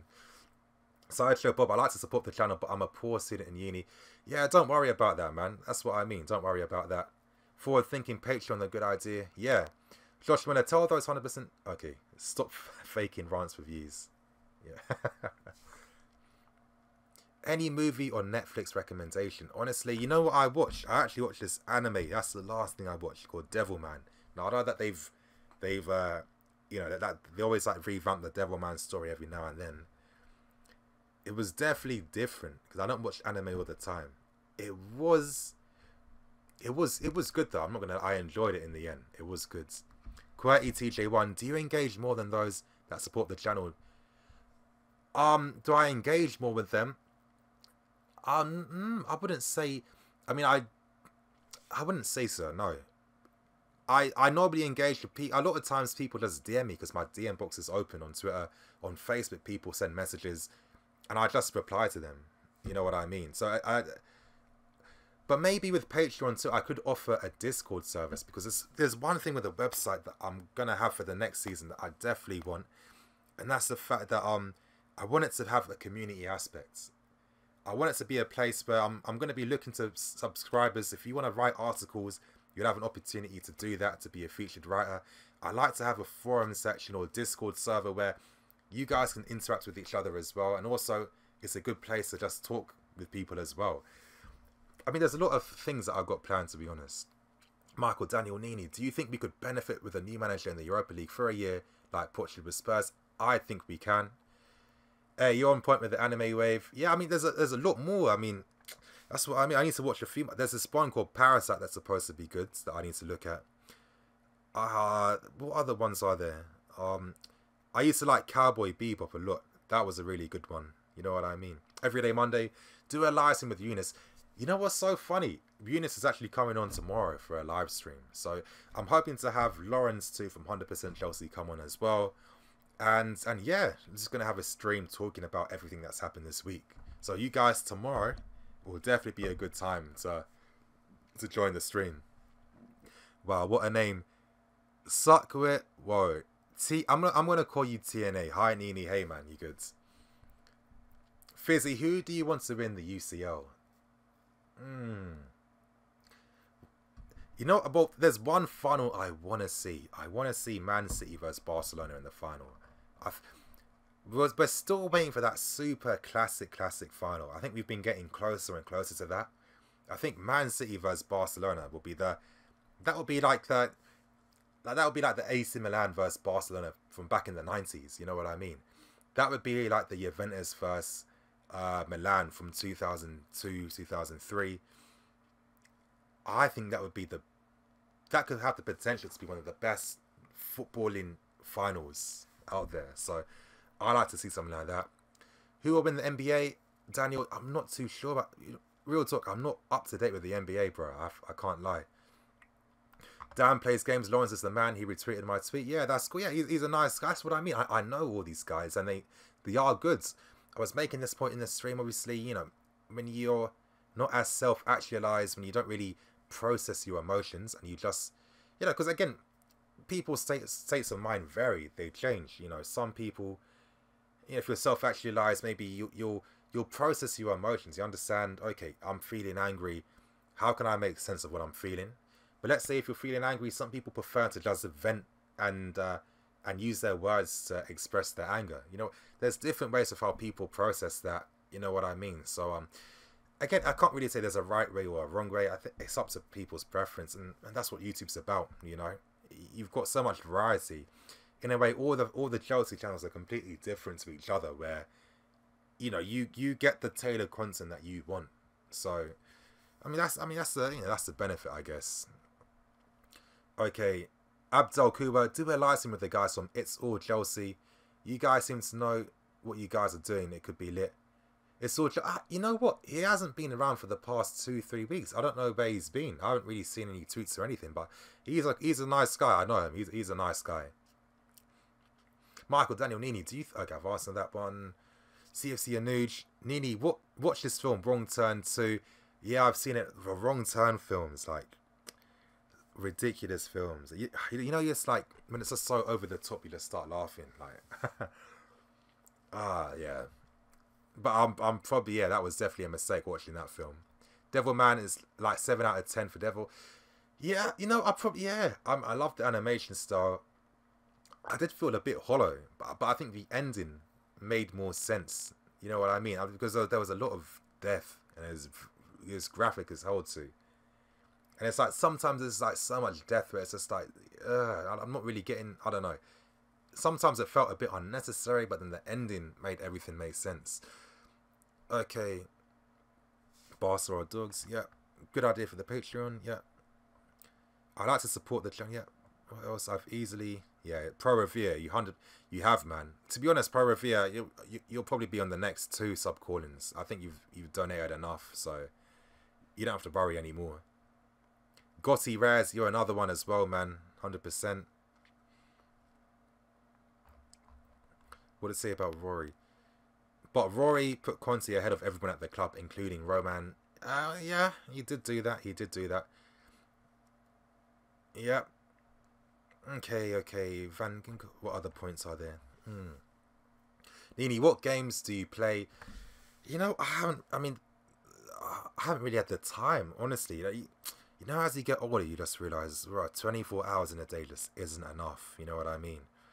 And before that, obviously, I was playing FIFA, Doom, The Division. But it's just like, I don't know. I'm not gonna lie, I am getting a bit bored of gaming too, because everything feels like a job. You know what I mean? Like, you know, when you play, I think the last game I fully dedicated time to was Witcher 3. But imagine I got the game when it was released, and it took me 5 months. It took me 5 whole months to finish that game. And it was sick, because it was like, you know, like when you watch like a series on TV, if you play a few hours here and there, that's good. I don't get why people love to play games like in one sitting. I don't see what the point is. That took me 5 months to play, but it's like once I played that open world game, I just couldn't play anymore. I was just tired with it all, you know, because it's just like, it's all the same thing afterwards. But you know what? There's one game though, I'm hoping to probably get a PS4 Pro in the future, because I do want to get God of War 4. That's going to get me back into gaming. I do want to get Uncharted 4. That's going to get me back into gaming too. I want to get the Spider-Man game. Fuck, that Spider-Man game looks lit, I'm not going to lie. Because I've always been a big Spider-Man fan too, especially when I was like a kid. And yeah, that game just looks like, yeah, that looks sick. Okay, forward thinking, okay, I'm at the top.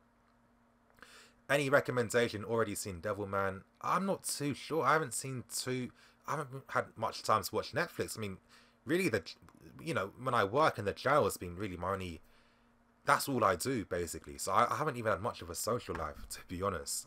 I'm not really going out as much.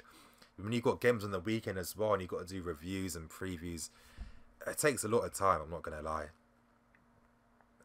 Okay, Fortnite, I haven't gotten the Fortnite craze just yet. I kind of feel I've missed that wave though, I'm not gonna lie, because I've just coming in so late, and it's one of those games I feel like, you know, imagine you play FIFA for the first time.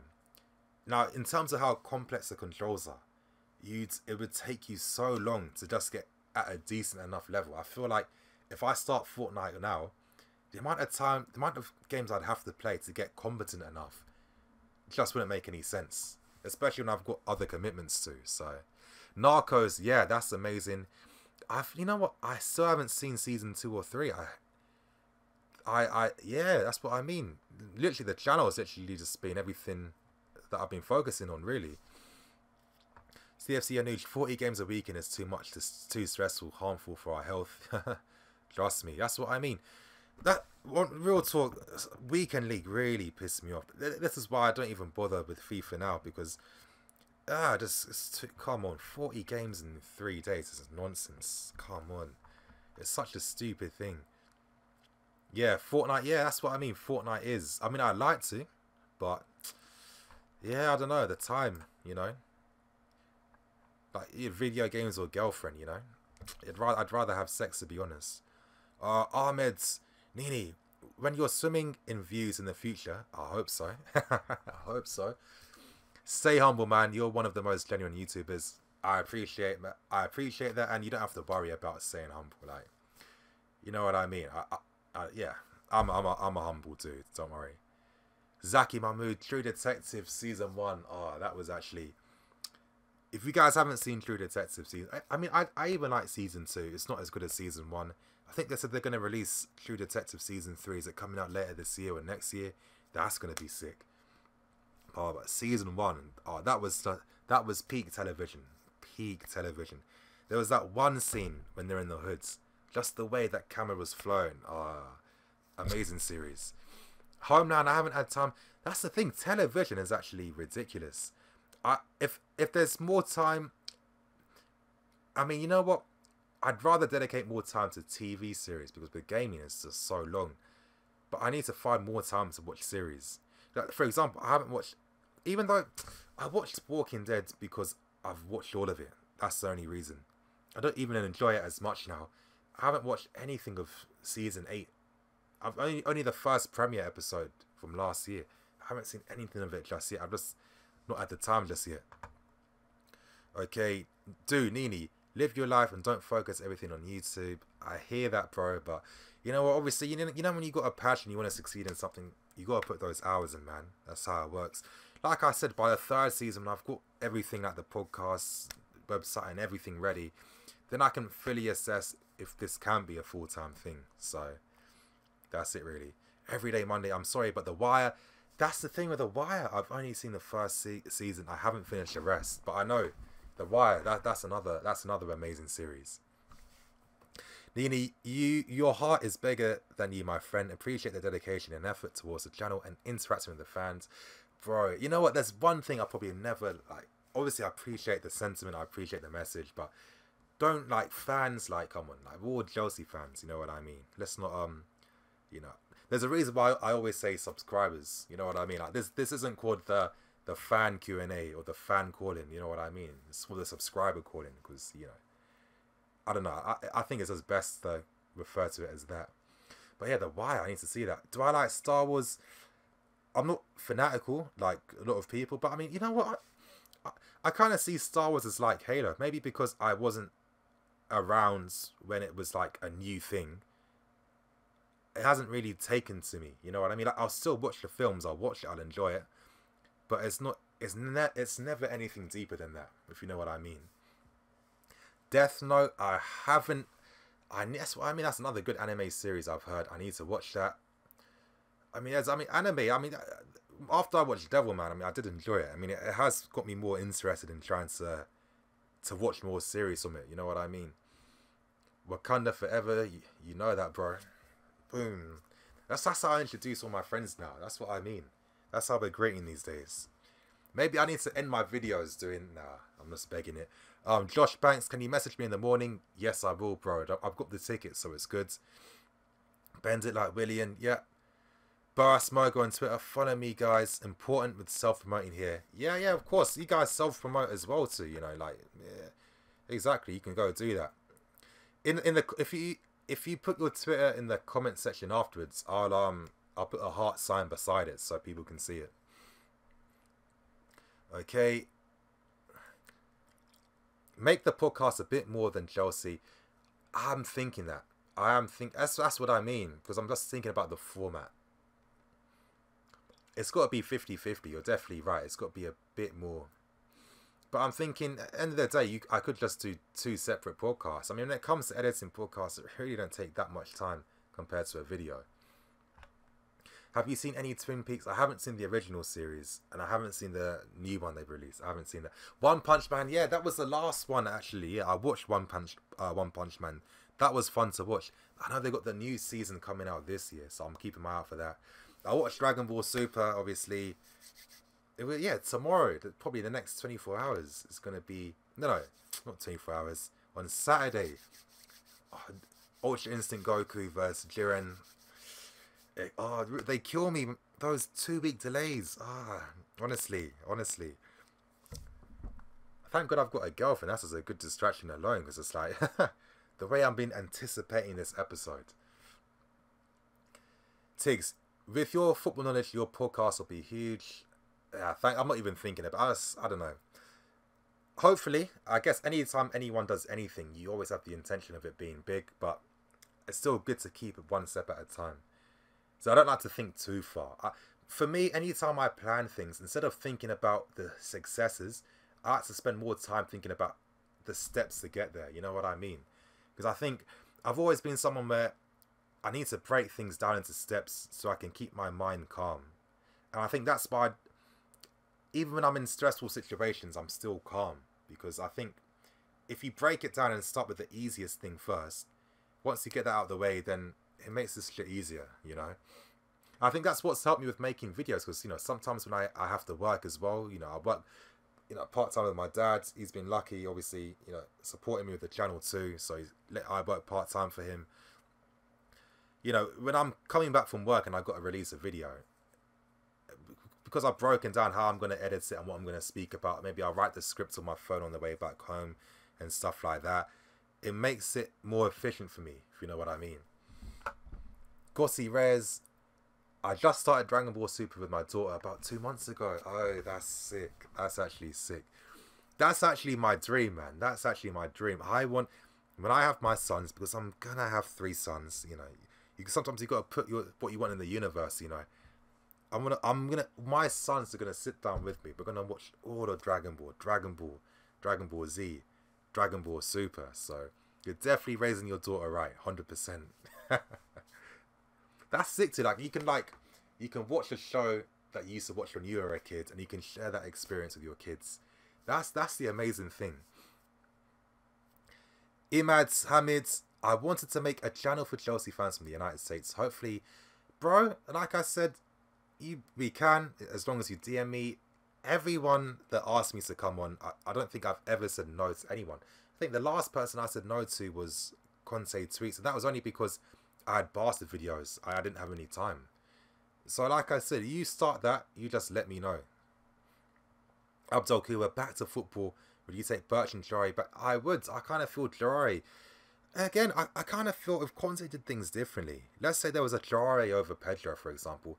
I kind of feel that we had solutions in that team where I don't think we had to have the season we're having now. If Conte had more faith in certain players and used more other ones, I think, yeah. Lally, thank you for that, for the super chat, bro. I appreciate that. Your son is 14. Oh, so you've already, I'm sure you've watched the series with him already. So it's the daughter's turn. Yeah, you're doing it right. You're doing it right. CFC Anuj, no Nini, they will all be Chelsea fans. Exactly. Thoughts on Ramirez's return? I think he wants to come back. I don't think he will. I don't think the club will anymore. The saddest the saddest part of football is when you watch videos of players. Yeah, like you're right. Falcao, I mean, he still is good, but I mean, I know what you mean. He was at an even higher level before. He was the best number 9 in the world for like the past 2 years at one time.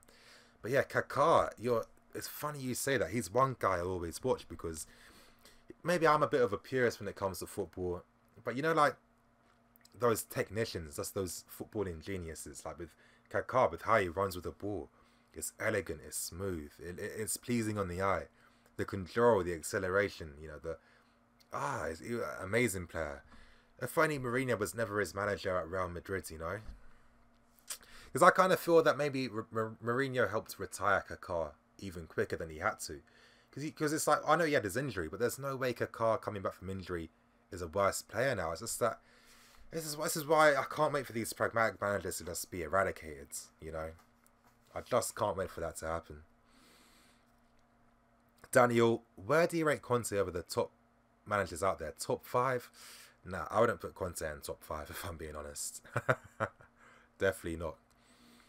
Imad Hamid, part of the reason I believe Bakayoko isn't performing the same, Guardiola would have him. I think so. Maybe. Because, I mean, no, I don't know. Because we've seen with Guardiola that if you don't perform, he won't use it. Testament is Danilo. I mean, when you've got guys like Delph and Zinchenko playing over you, and they're midfielders, and you're a fullback and they're playing over you, I think that sums up. Because Guardiola, yeah. I don't know if Bakayoko could only get a role playing the Fernandinho role, but I mean, maybe actually it's hard because Pep does help improve players, especially in the training grounds. Maybe Bakayoko could acclimatise to that even better. Who knows? I mean, I think weren't there reports that City wanted to sign Bakayoko? So I'm sure if that was the case, and maybe Pep sees something in him. Who knows? Zaki Mahmood, it's about the ballers allow them stat padders. Yeah, it's always about the baller. Yeah, exactly. And passion merchants. Exactly. That's what it's all about these days. I can't wait for passion to die. I'm not gonna lie. Cherry Blue 9877. Falcao scored more goals against us in one match than he did in a whole. Falcao, because if there's one team that I could say is my second favorite team, it's probably Atletico Madrid. I think I started watching them from the Torres days, from when he was a teenager making his name there, and then I remember when they had guys like Diego Forlan. I think, you know, players that are like underrated but were world class. Like for example, I think Payet's a world class player, but is underrated. I think that Diego Forlan was a world class player as well. I think was one of the best long shot takers there's ever been in football. I mean, you're so good when you just have your own distinct style. He was a really, really good player, I think Diego Forlan, yeah, I used to watch him with Aguero too. And then obviously that transition to the Falcao years, and Falcao in his prime was a genius. Those curling efforts, that finesse curling effort, he's one of the best finesse shot takers I've seen. Kind of like Crespo. He had like the shooting style of Crespo. He was amazing, and aerially Falcao was amazing in his prime. And then obviously that transition to Diego Costa. So I've always liked Atletico Madrid. I still watch them when I can.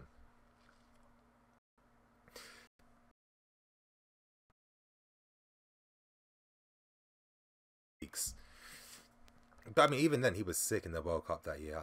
I was pissed off that goal he scored against Ghana. that was an upsetting day. CFC Anujanini, R9 would be the best of the best. He would. And, we live in the year of the stats because, again, I think maybe, I don't know why when stats became more important. I guess because too many people just want to pretend they know everything about players. You don't need to know everything about players. It's okay to learn about players.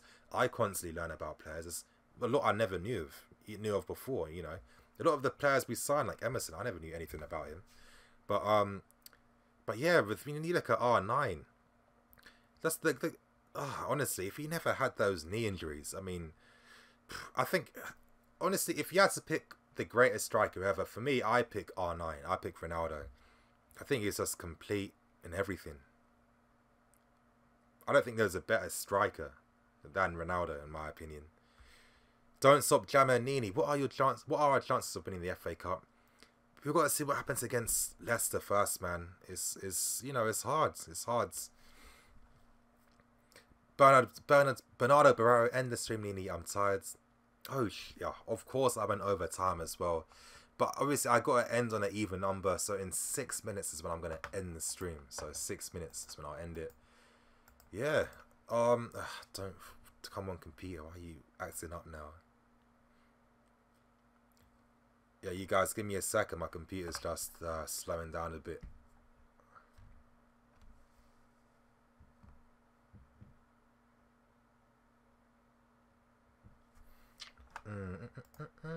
Oh, come on.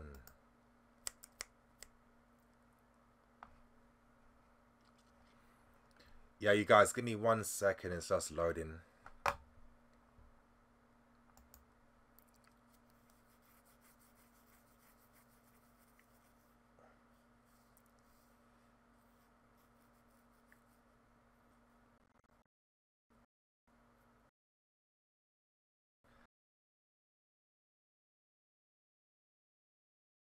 This is sorry, guys. I'll add on another 5 minutes to make up for this, so it's cool.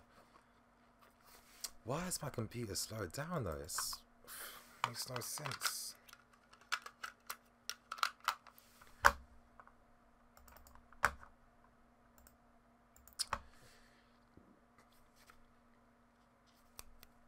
Come on.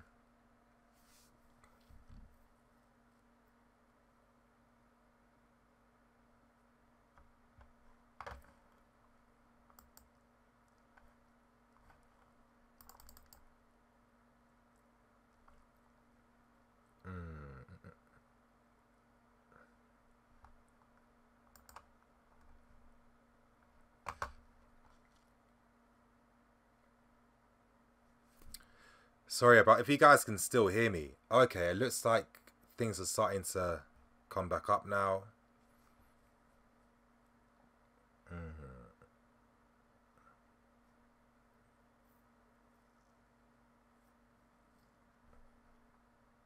Okay, I think everything's okay now.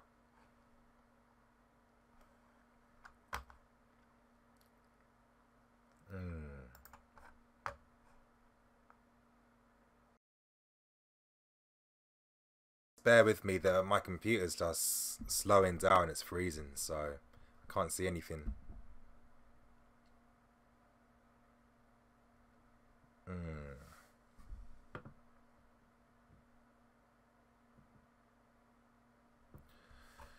Oh, this is annoying as hell.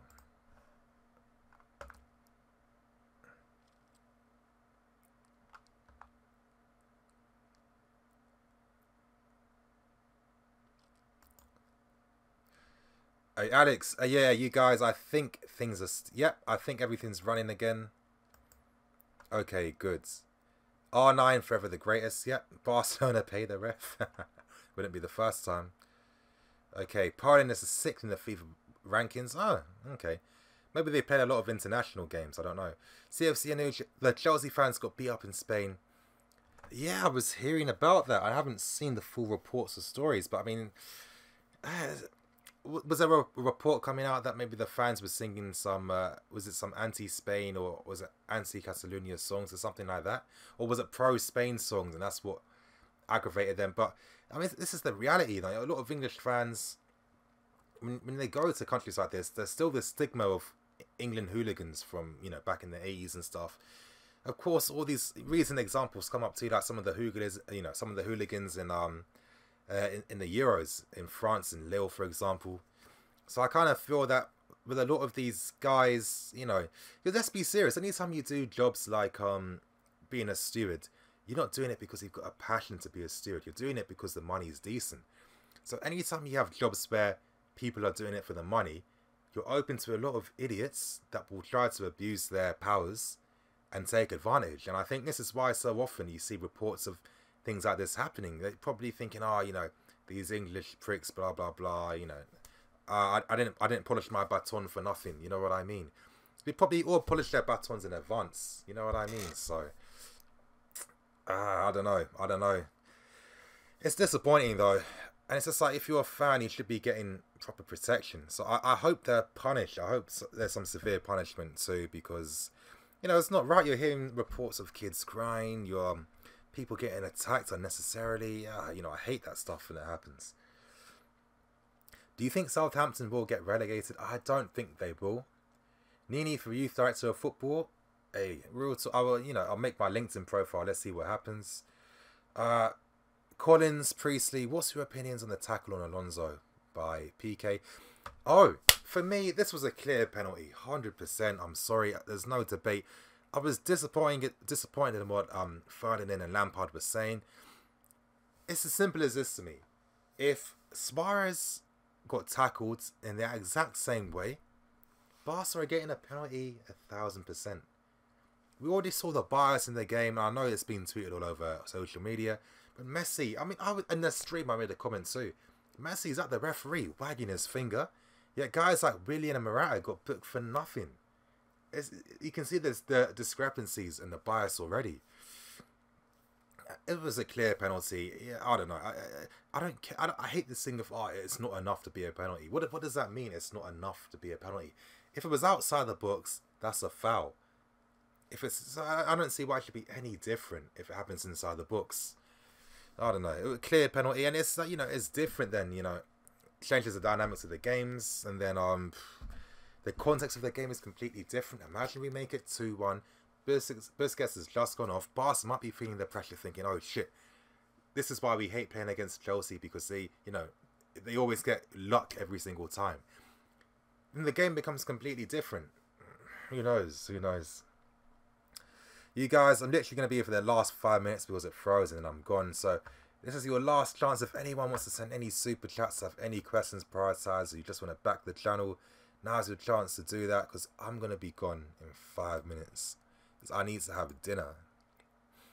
Okay, Everyday Monday, AC Milan, Madrid, Ajax, Barca all built dynasties which were predicated on attacking style with using youth players. We could legit have 8, 7 Chelsea Academy players and still be a world-class team.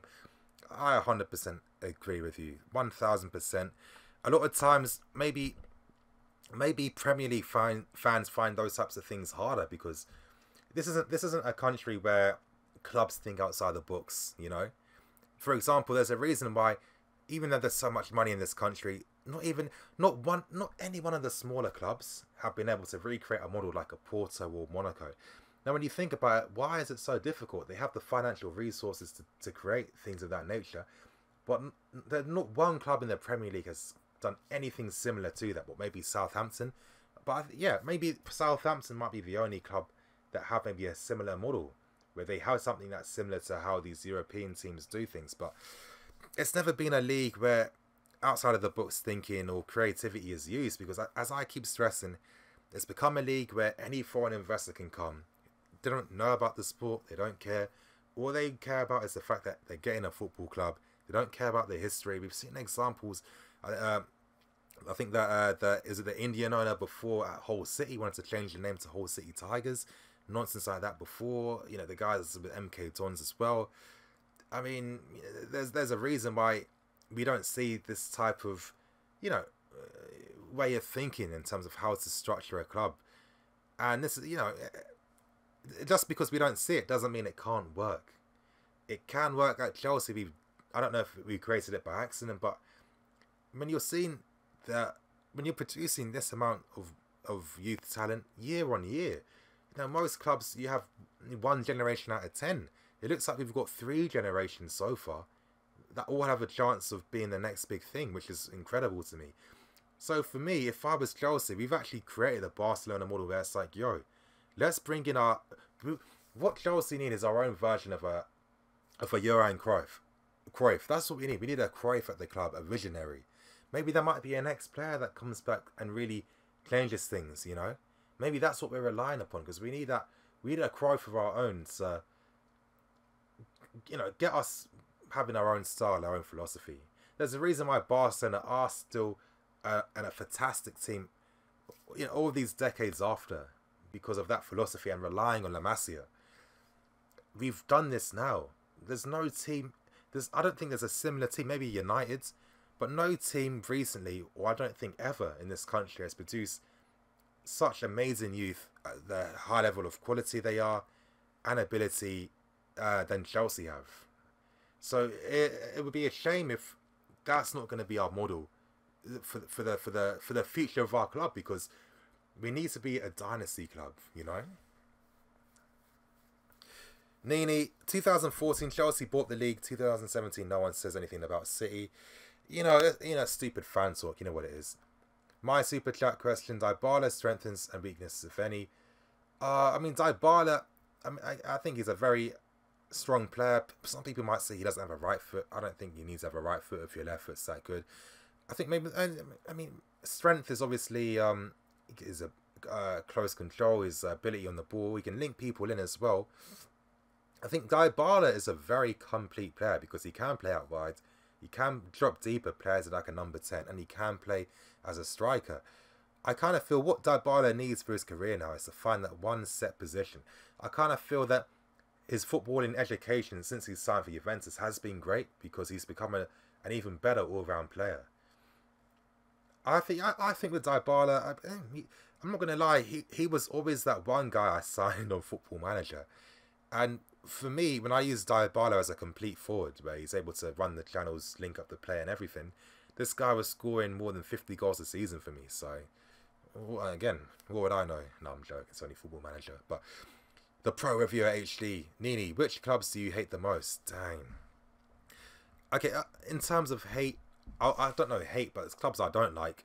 For some reason, I don't like West Brom. I don't like Burnley. I don't like Bournemouth. I don't like Bournemouth because I think, I don't know, that's annoy me. You know, especially the money they have to. They should be better than what they are now. I don't know what's wrong with that club. Clubs I don't like. I mean, I've never really liked Arsenal as much. I mean, it's different now because they haven't been as strong. But especially when I was a kid, I used to hate Arsenal and Liverpool. I never used to like. But it's different as you get older, you know, because it's like they're not as, yeah, they're just not as good maybe. You guys, as I said, I'm literally going to be going in the next 2 minutes. So if anyone wants their question prioritized, send in a super chat. And obviously, yeah, I'll answer your question. I wouldn't mind answering one big final question. But to be honest, I prefer to keep that one big final one to a super chat. So if anyone wants any big question answered, where you want to listen to me speak for the next 5-10 minutes, whatever, now's your chance to do that. If not, I'm going to answer a few more quick questions.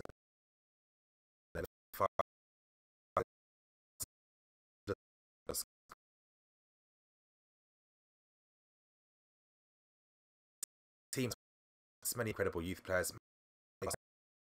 Exactly. Others were totally average, you're right, but how many went on to have careers like your freaking Robbie Savages? What other players left United to do well? I mean, you know, we've created, but it's time for the club to be brave now, you know. This short-term success thing needs to stop. It's not benefiting anyone. Man United are turning into Liverpool, wouldn't be surprised. I think if Man United want to compete, they'd have to get rid of Mourinho, in my opinion. You know, 100% they need to get rid of him. Because here's how I see it. With the type of caliber of individual talent they have, imagine if they had someone like a Pochettino with that squad. Oh, easily, they're competing for everything, easily. Okay. How can you not hate QPR? You know what? I think because I've always been kind of young, so I've never really QPR have never been like a competition for us in terms of since I've been watching Chelsea. Yeah, there's been a few times in the league we've played them, but because I wasn't part of that generation, you know what I mean? I think that's what really matters as well. It depends on what generation you're born in to determine what clubs you hate. Yeah, there's always those like you know, those historical clubs you'll hate, like, you know, our rivalry against Tottenham and QPR and Millwall, for example. But I mean, if you were to tell a young fan, do you hate Millwall? They'd be like, who? Who's Millwall? You know what I mean? Jose gets sacked and Chelsea appoint him. Again, I'm not buying a season ticket if that nonsense happens.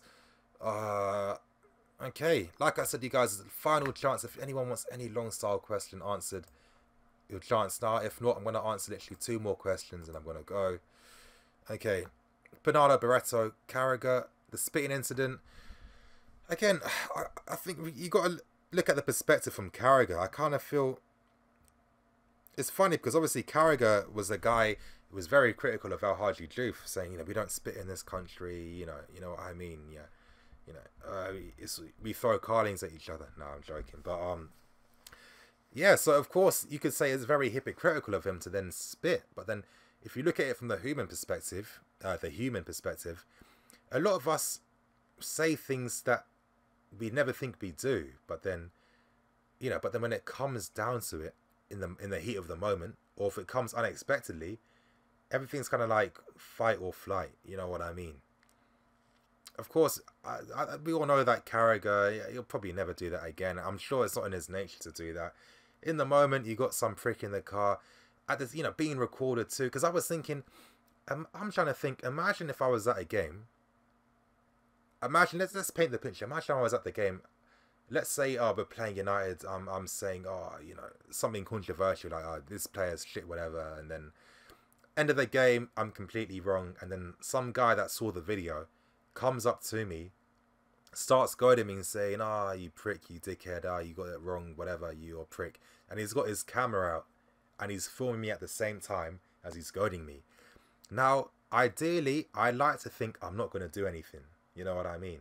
But if it's a heat in the moment when you're not expecting it, when you've got someone goading you, got their camera recording you without your permission, just being disrespectful, I don't know what would happen in that moment. You know what I mean? So I can't be a hypocrite. You know what I mean? So I can understand it was a mistake he made. Again, Sky is suspending him. I mean, you know, he'll have his job back again. You know what I mean? And if not, I'm sure BT Sport will hire him. So yeah. Yeah, Millwall probably do have the worst fans, exactly. I'll answer one more question and you guys, I'm keep seeing it moving. But the stream tomorrow is going to be good. So I'm going to have Eunice on, and hopefully Lawrence from 100% Chelsea he's going to be on as well. So that should be a good one. But let me find out one more. I think what he did was acceptable. I mean, the guy hassled him for hours, and he didn't know the whole family was in the car. Yeah, of course, that's what I mean. Exactly. So you can understand. The guy who took on the terrorist is alright though. Nakeem Parsons, do you think Ruben's recent injury will hamper his World Cup chances? Maybe. I mean, you have to be really good. Here's the thing though, because we know everything's about what you do today.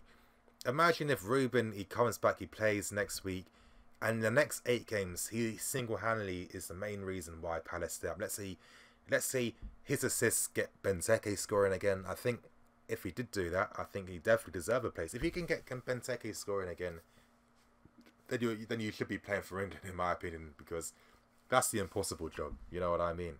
I think a few guys like maybe him, Eriksen's and De Bruyne's can do that, but yeah, if he can make something happen, I mean, he's got a shot. There's a possibility.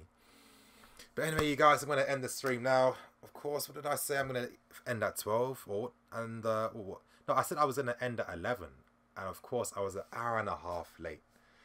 Nini time is real, you guys. I'm not going to lie. I might have to trademark that, Nini time. But anyway, you guys, thank you for everyone that sent in super chats and PayPal donations. Of course, your support means a lot. It helps me a lot with the channel. Thank you to everyone who sent me in great questions. Sorry to everyone that I couldn't answer. Obviously, it gets hard. Tomorrow, I'm going to have another video coming out. And then there's going to be the live stream with Eunice. And it's going to be with Lawrence, hopefully, as well. Now, I'm thinking for the live stream tomorrow, I was thinking what would be fun is instead of us maybe having the topic, I would prefer, I don't know, it's hard because I don't like always saying super chat as if I'm just trying to sky for money. But ideally, in a perfect world, for the stream tomorrow, I'd like that the stream would just be us focused on answering people's super chat questions. You know what I mean? No matter how controversial it is, no matter how stupid it is. Because I think, obviously, with Eunice and Lawrence coming on, there's going to be a lot of people in the chat. So in terms of finding questions to answer, because, you know, it just speeds through so quickly, it's kind of impossible. So yeah, it'll be interesting to see. Because that way, you know, if you guys want to ask Eunice, why did you say this about Hazard and Courtois? Or if you guys want to ask Lawrence, why did you say this about... Why do you think that these players should leave the club? You guys will have the opportunity to do that. But anyway, you guys, thank you for watching. It's been good hanging out with you all. Everyday Monday Pro Reviewer, Ross, True Blue, Qwerty, Nakeem, CFC, of course, Zaki as well, everyone, Aina, Lalita, everyone, Timmy Teo, everyone that's helped support and been part of the show. Dan Plays. I'll see you guys tomorrow. Have a good night. I'm going to get something to eat. I'm hungry. See you guys later.